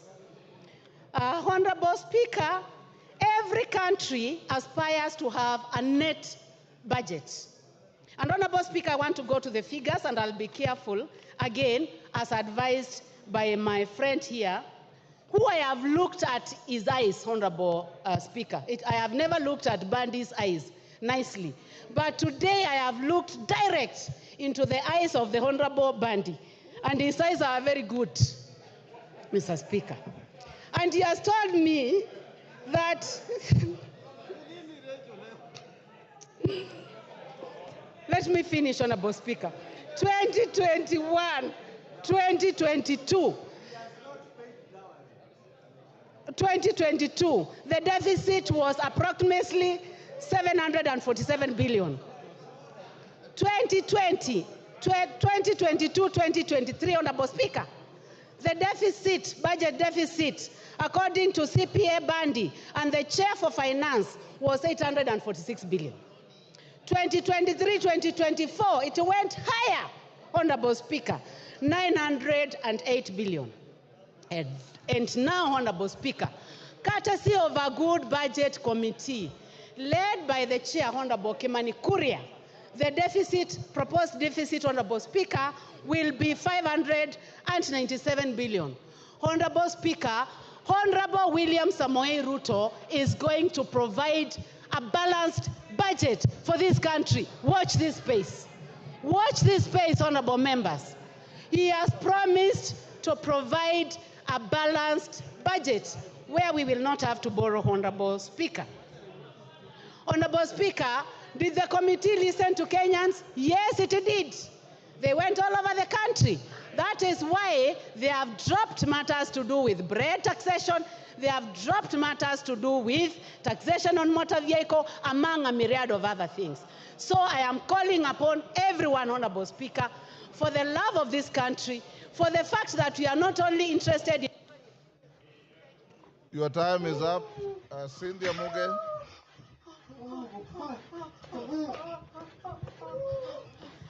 Thank you, Honorable Speaker, for giving me an opportunity to add my voice to this bill, Honorable Speaker. And from the onset, Honorable Speaker, I want to say that I support this bill. Honorable Speaker, there seems to be an acute insufficiency of knowledge regarding what a finance bill, Honorable Speaker. And when I heard and listened to people, Honorable Speaker, speaking about this particular bill, I actually went back to myself, Honorable Speaker, and I was wondering, is it me who doesn't know what a finance bill, or it's other people who don't know? Honorable Speaker, when you hear the running call of reject the finance bill in its entirety, Honorable Speaker, it is a very irresponsible comment to make, Honorable Speaker, because of the importance of a finance bill. Honorable Speaker, allow me to, Honorable Speaker, link the finance bill and the appropriation bill. The finance bill, Honorable Speaker, is the one that enables or actually budgets or finances the appropriation bill. And without the finance bill, Honorable Speaker, we can as well declare that we don't have an appropriation bill, Honorable Speaker. The appropriation bill, Honorable Speaker, is where all of us are going to get the monies that we need for the different projects that, Honorable Speaker, we want to run in our constituencies, Honorable Speaker. Honorable Speaker, I support this bill on many grounds, Honorable Speaker. Honorable Speaker, I am a sugarcane farmer and I represent people, Honorable Speaker, who farm cane, Honorable Speaker. And looking at the finance bill, Honorable Speaker, and reading it together with a committee report, Honorable Speaker, that proposes a removal of the cane transportation, Honorable Speaker, it has zero-rated that particular provision, Honorable Speaker. Honorable Speaker, this gives me a reason to be able to support this bill. Honorable Speaker, I come from a county that does tea farming, Honorable Speaker, and production and processing of tea. Honorable Speaker, when I read the committee proposals, Honorable Speaker, on the removal of the tea packaging material, Honorable Speaker, I am happy and I support this particular bill, Honorable Speaker. Honorable Speaker, the eco-levy has been a levy that has been up for discussion for a very long time, Honorable Speaker. And Honorable Speaker, I would want to say that the committee, or reading the committee report, Honorable Speaker, I gained better understanding of what an eco-levy, Honorable Speaker. And Honorable Speaker, I support this particular levy because, Honorable Speaker, it is clear that it is a levy that is aimed at ensuring that we have environmental conservation. Honorable Speaker, this is a bill, Honorable Speaker, that is justified. That, Honorable Speaker, if you import whatever you import as a finished product, you must as well give us some money for us to be able to manage your waste, Honorable Speaker. And this, Honorable Speaker, is a levy on imported finished products, Honorable Speaker. Honorable Speaker, there is a levy that has been put, Honorable Speaker, on onions, potatoes, and table eggs, Honorable Speaker, that are imported. Honorable Speaker, this is the true spirit of Kenya, Honorable Speaker, that we support local production and support the prioritization of locally produced goods, Honorable Speaker. It is fair, Honorable Speaker, that the farmer of potatoes in Molo, that the farmer of onions in Trans Nzoia, Honorable Speaker, that do onion production, Honorable Speaker, is given a priority. If you feel like you need to import, you must then, Honorable Speaker, be able to pay higher, a better and a bigger price. Order, Cynthia. Yes, Otienda Molo, Senior Counsel. What's your point of order? And what standing order? Mr. Speaker, I rise under standing order number 90. I have listened carefully as my colleagues on the other side are speaking. But I'm aware, Mr. Speaker, that under standing order number 90, especially 92, one must declare pecuniary interests. And I'm aware that my colleagues attended a meeting, and Honorable Soro is looking straight at me, where pecuniary interactions, this morning, were undertaken. Pecuniary. Could any member speaking start by declaring their interest that I have pecuniary interest and then they support? Thank you, Mr. Speaker. Order, Honorable Otiende Amolo. You are grossly out of order for misreading standing order 90, misleading the House, and raising a frivolous point of order. Go on, Cynthia. Thank you, Honorable Speaker. Honorable Speaker, in my submission, I am clear in my declaration of interest that I represent people who do sugarcane farming and tea farming. Thank you, Honorable Speaker. Ignore him and proceed. Well guided, Honorable Speaker. So, Honorable Speaker, I support this bill in its entirety. And Honorable Speaker, I also want to give an assurance, Honorable Speaker, to the Honorable Robert Mbui. When he was speaking, Honorable Speaker, he was worried that what happens if we are hoodwinked in terms of the proposal that have been put by the committee, Honorable Speaker, and he has been a very good honorable member of this House. Together with myself, Honorable Speaker, we will ensure that whatever these proposals that the committee has put in regards to this bill are actually put in into the in the second reading, Honorable Speaker, are considered so that the people of Kenya, Honorable Speaker, can be able to benefit from this bill. Honorable Speaker, I want to compare the finance bill of 2023 and the finance bill of 2024, Honorable Speaker. Last year, Honorable Speaker, I was pensive about the finance bill of 2023, and I want to report here today, Honorable Speaker, that I am a happy person that I took part in the passing of the finance bill of 2023, as hard as it looked, Honorable Speaker. And I am happy, Honorable Speaker, because some of the provisions that were put in place by that finance bill last year, Honorable Speaker, are finally bearing fruits, Honorable Speaker. You remember, Honorable Speaker, that there was an issue about the clinkers, Honorable Speaker.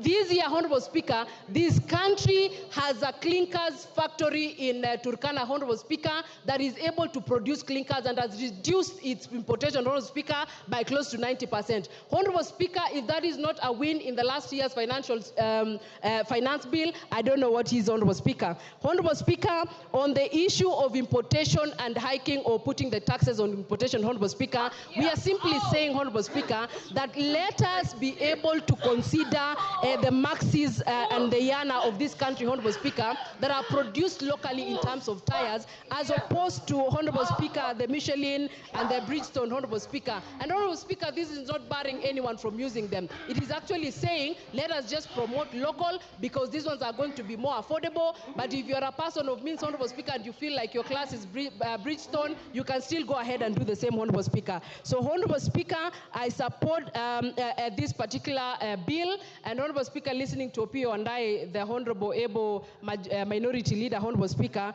he says that this government has made mistakes after mistakes. And Honorable Speaker, I want to say this. If the results of the mistakes after mistakes that have been made by this government is the exchange rate going, the Kenya shilling doing better, Honorable Speaker, I am proudly associated with the mistakes that have been made by this country. Honorable Speaker, if the mistakes include the ease of doing business, Honorable Speaker, in this country that is growing better every day, I want to say that I'm proudly associated with the mistakes that have been made by this government, Honorable Speaker. And I continue to support it because, Honorable Speaker, we are going to have a better future, we are going to have a better economy, we are going to have better things that are going to come out of this finance bill, Honorable Speaker. So I support it in totality. Honorable Speaker, just to speak to the Gen Z, I hear they have been referred to Gen Z, Honorable Speaker. I want to appreciate that particular generation, Honorable Speaker. And when you look at young people fighting for their rights, fighting for their space in person, Honorable Speaker.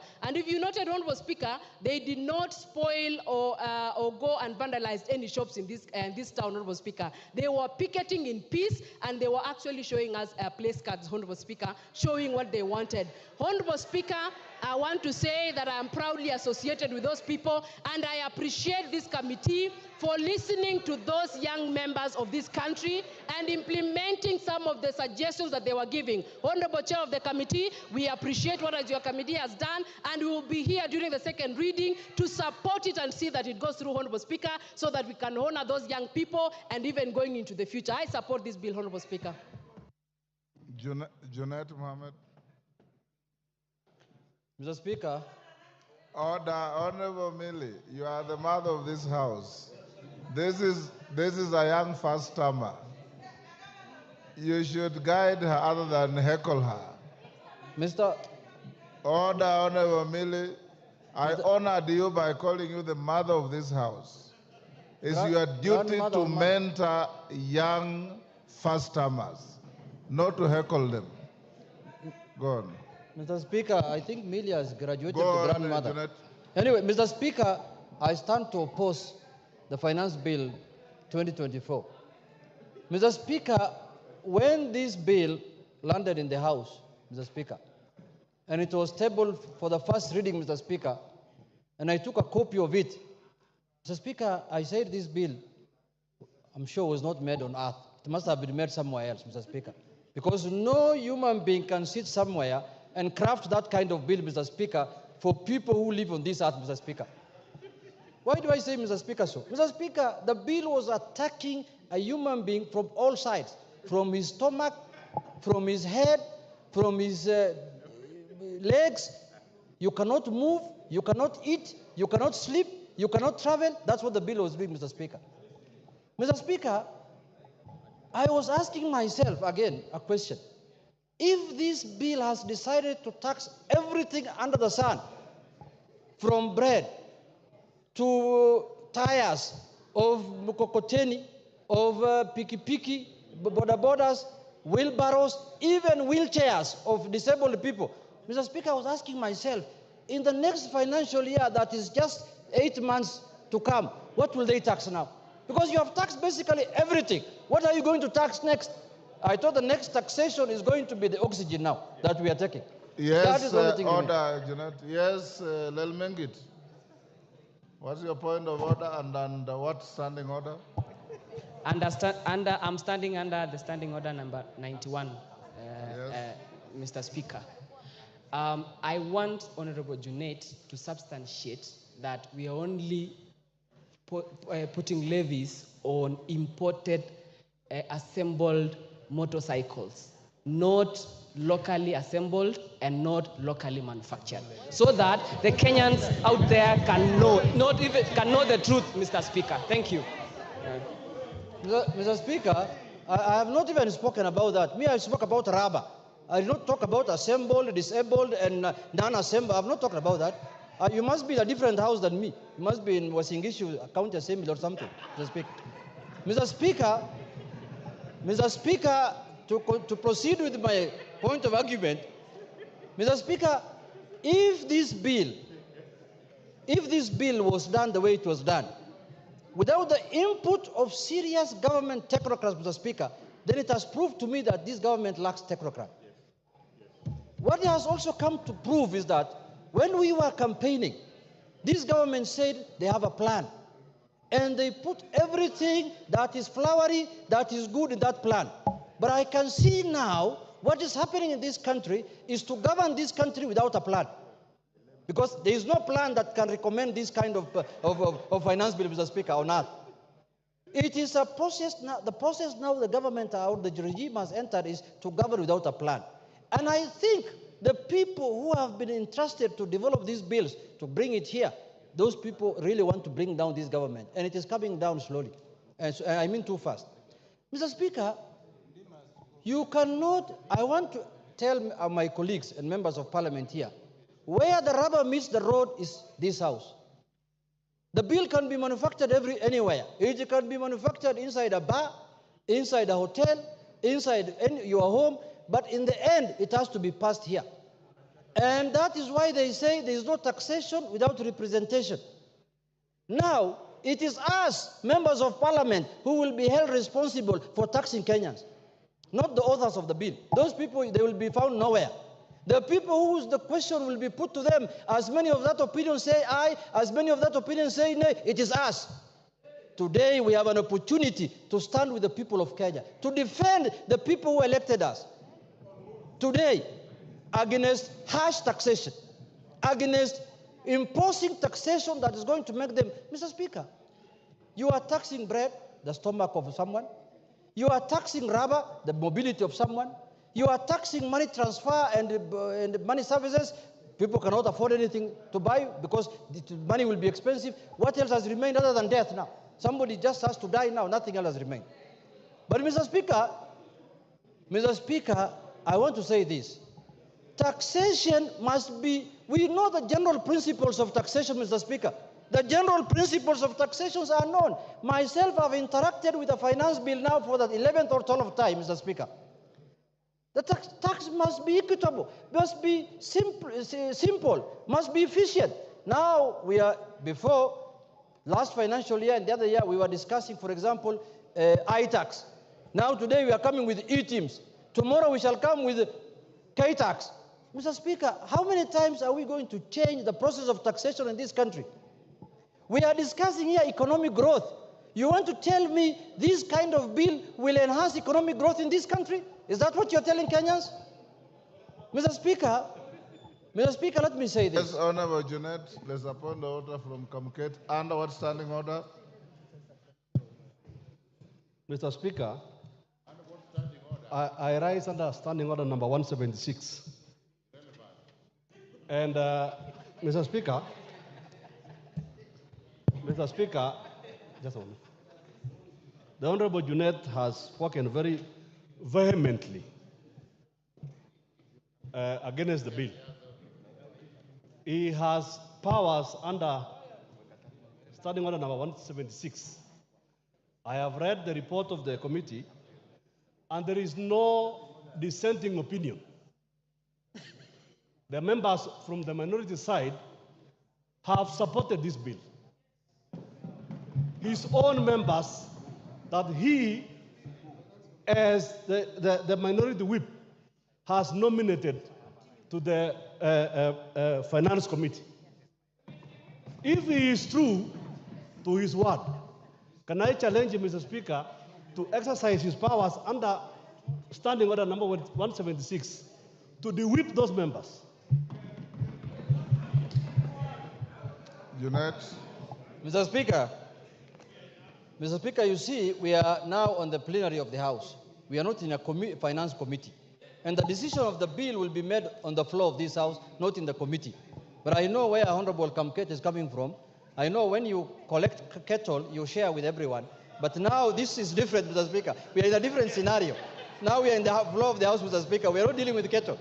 But having said, Mr. Speaker, you know, when you are interrupted like this, you lose your thought process, Mr. Speaker. But let me come back to what I was saying.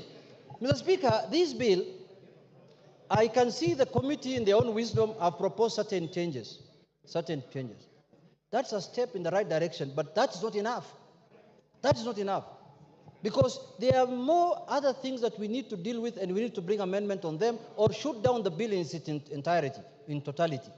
Mr. Speaker, let us be sensitive to the people of Kenya. Now I've lost my time. I can see I'm being told your time is up. Let us be sensitive to the people of Kenya. Because it is the ordinary person who's paying for what we are processing here. It's not us, Mr. Speaker. Mr. Speaker, if we are going to make life difficult, for example, Mr. Speaker, last year we passed a finance bill here, which is a Finance Act of 2023. How much money have we collected using that? We did not reach our targets.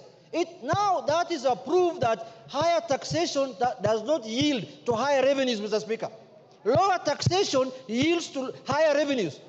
If you make the taxation process easy and simple, and which everyone wants to pay, that is when you will collect money. But when you tax it highly, people will look for ways to evade it, people will look for ways to not to pay it, and that is the norm. It is not all over the world. It is not rocket science. So let us... Is up, Didymus. Your time is up, Janet.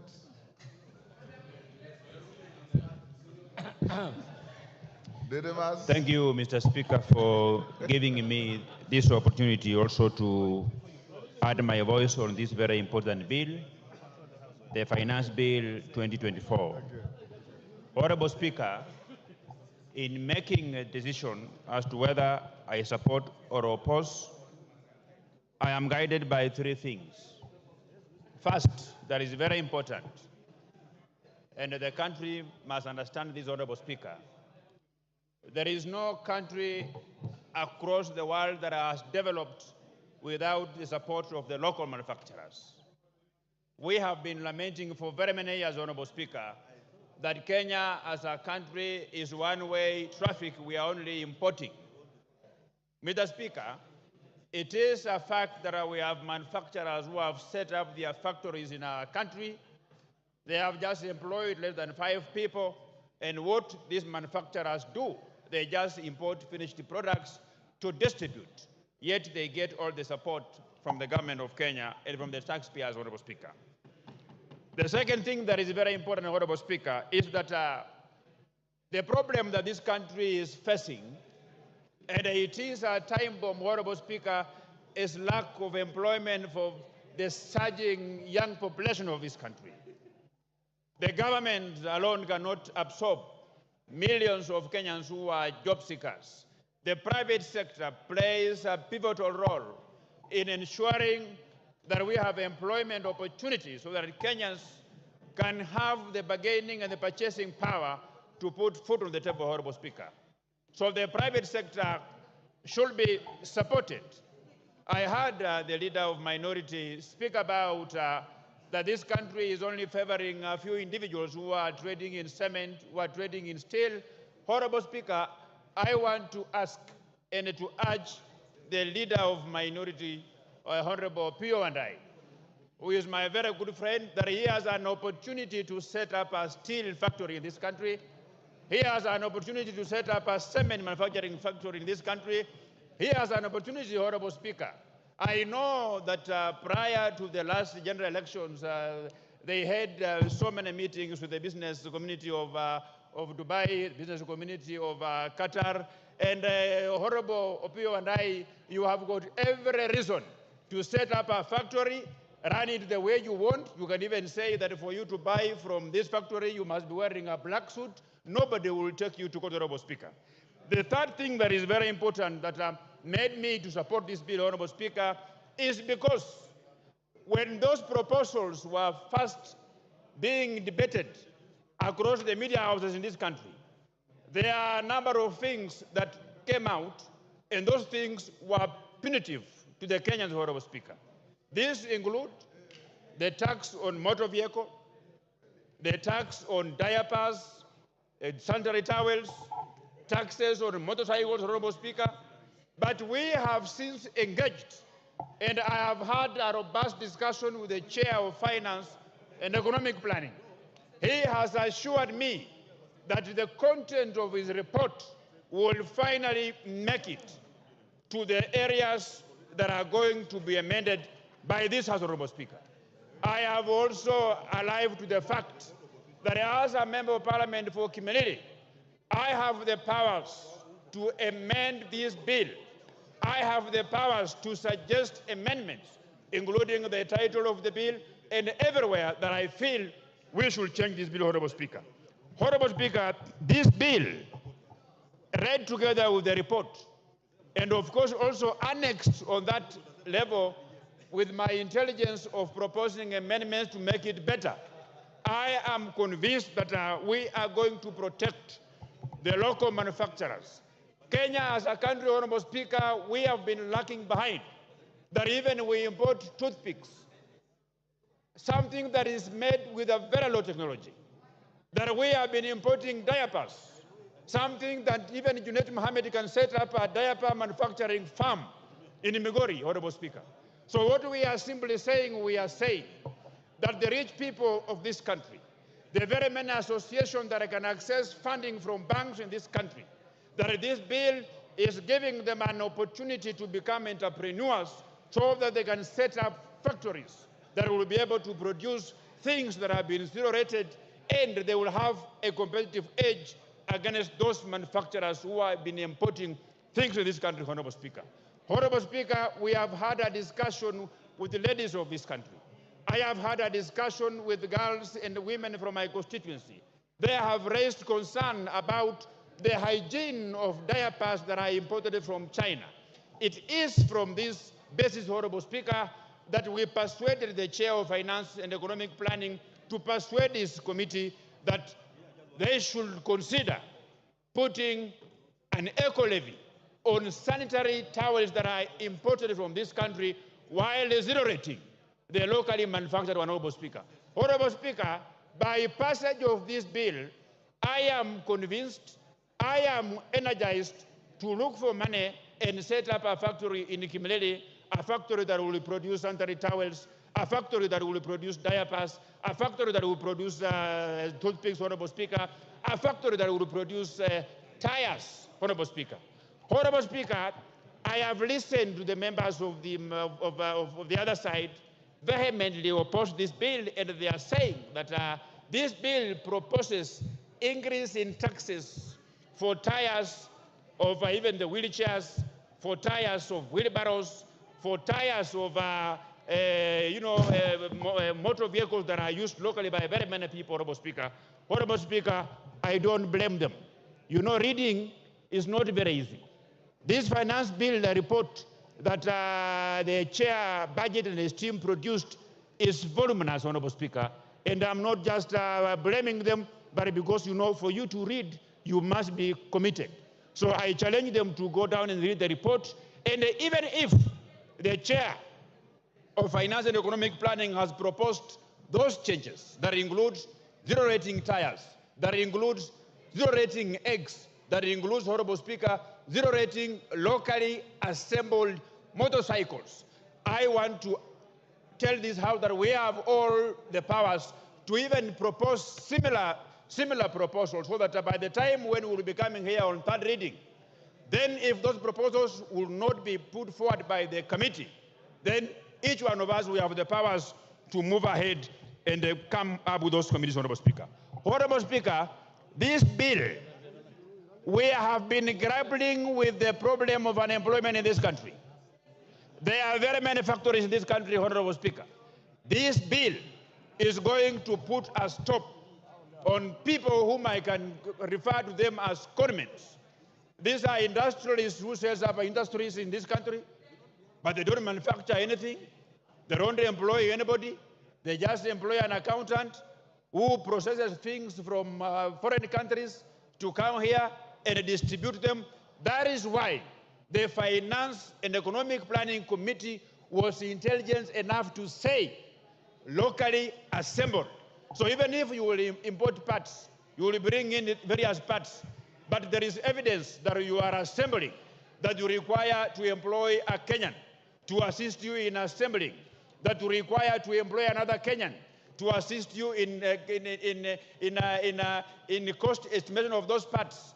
Honorable Speaker, that is why I stand here today as a Member of Parliament for Kimilili, exercising my constitutional powers and authority, that I have the powers to amend each and every section of this bill, Honorable Speaker. And being alive to the fact that the reason why the people of Kimilili brought me into this House is to ensure that the road from Rashid to Chepkwabi is tarmacked, Honorable Speaker. Is to ensure that we have a Huduma Center that is fully equipped and functional in the Kimilili constituency, Honorable Speaker.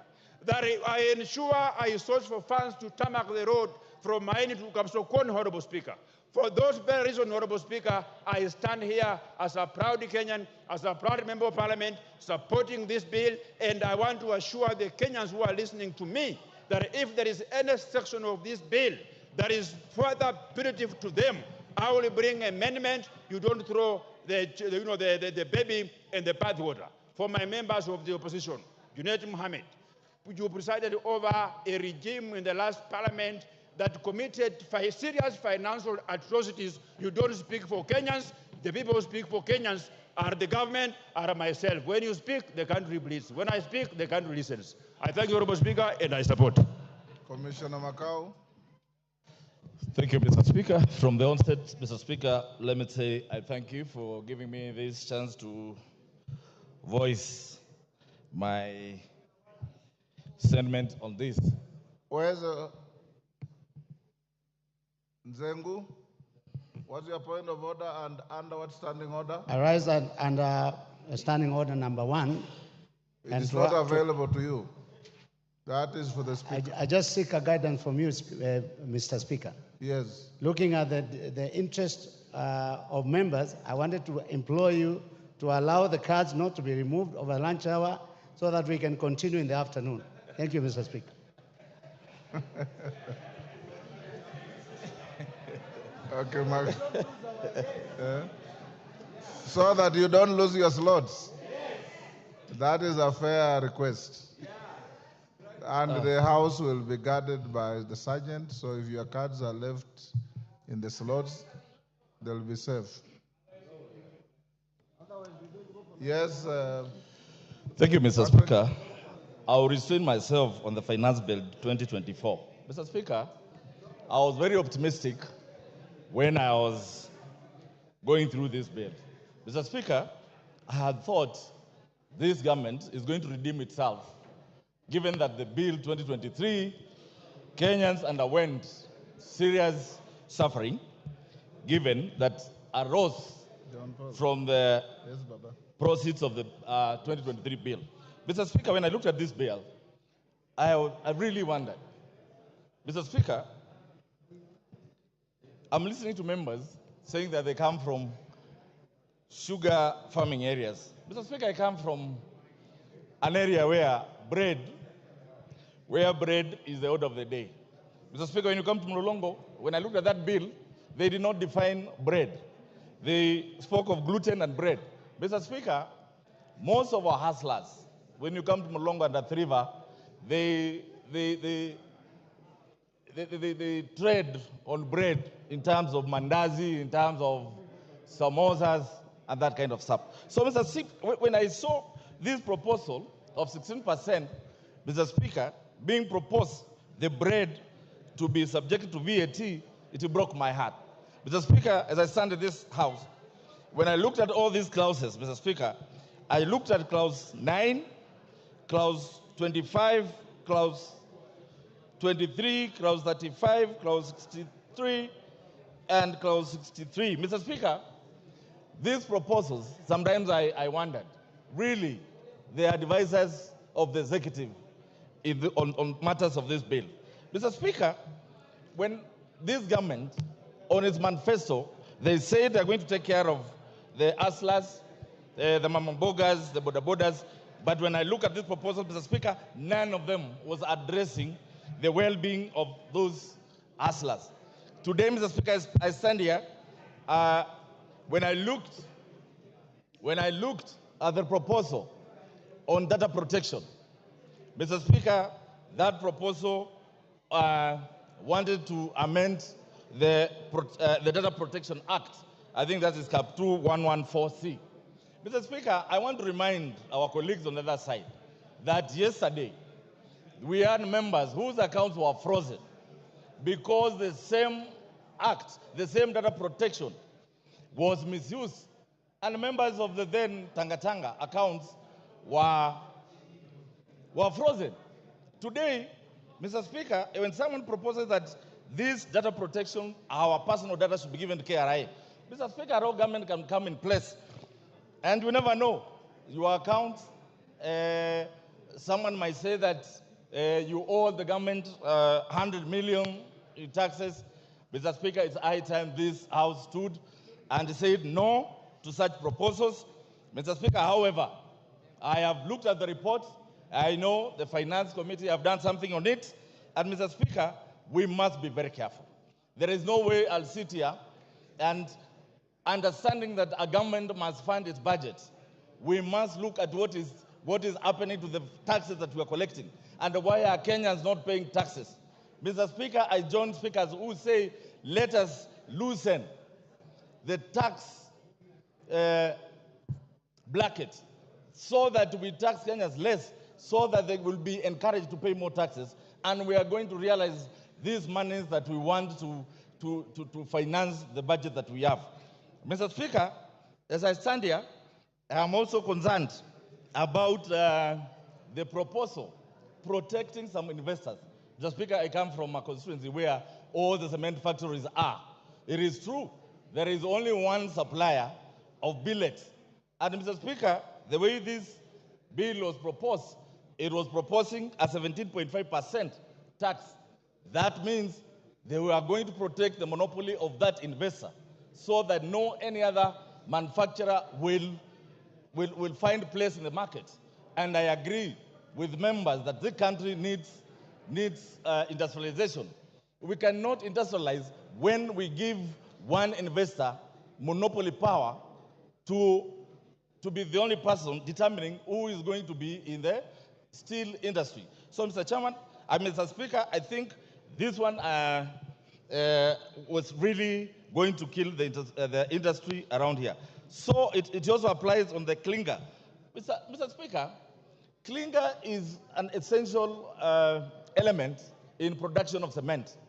If we tax this cement as proposed in the bill, I think that's 10%. It means even the affordable housing that we are talking about is not going to be possible. If this bill will address on clinker being zero rated, then it means the cost of cement is going to come down and the cost of building is going to come down. Mr. Speaker, the way it is, I don't see whether this bill is going to help Kenyans. Mr. Speaker, I stand here and I oppose it in totality. Let us come back. Mr. Speaker, you accept our amendments, and as a House, we look at them so that we neaten this bill so that it's going to benefit all Kenyans. I thank you, Mr. Speaker. Order, honorable members, you may be upstanding.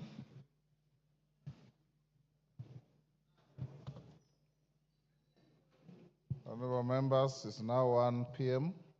The House stands adjourned until this afternoon, Wednesday, 19th, 2024, at 2:30 p.m.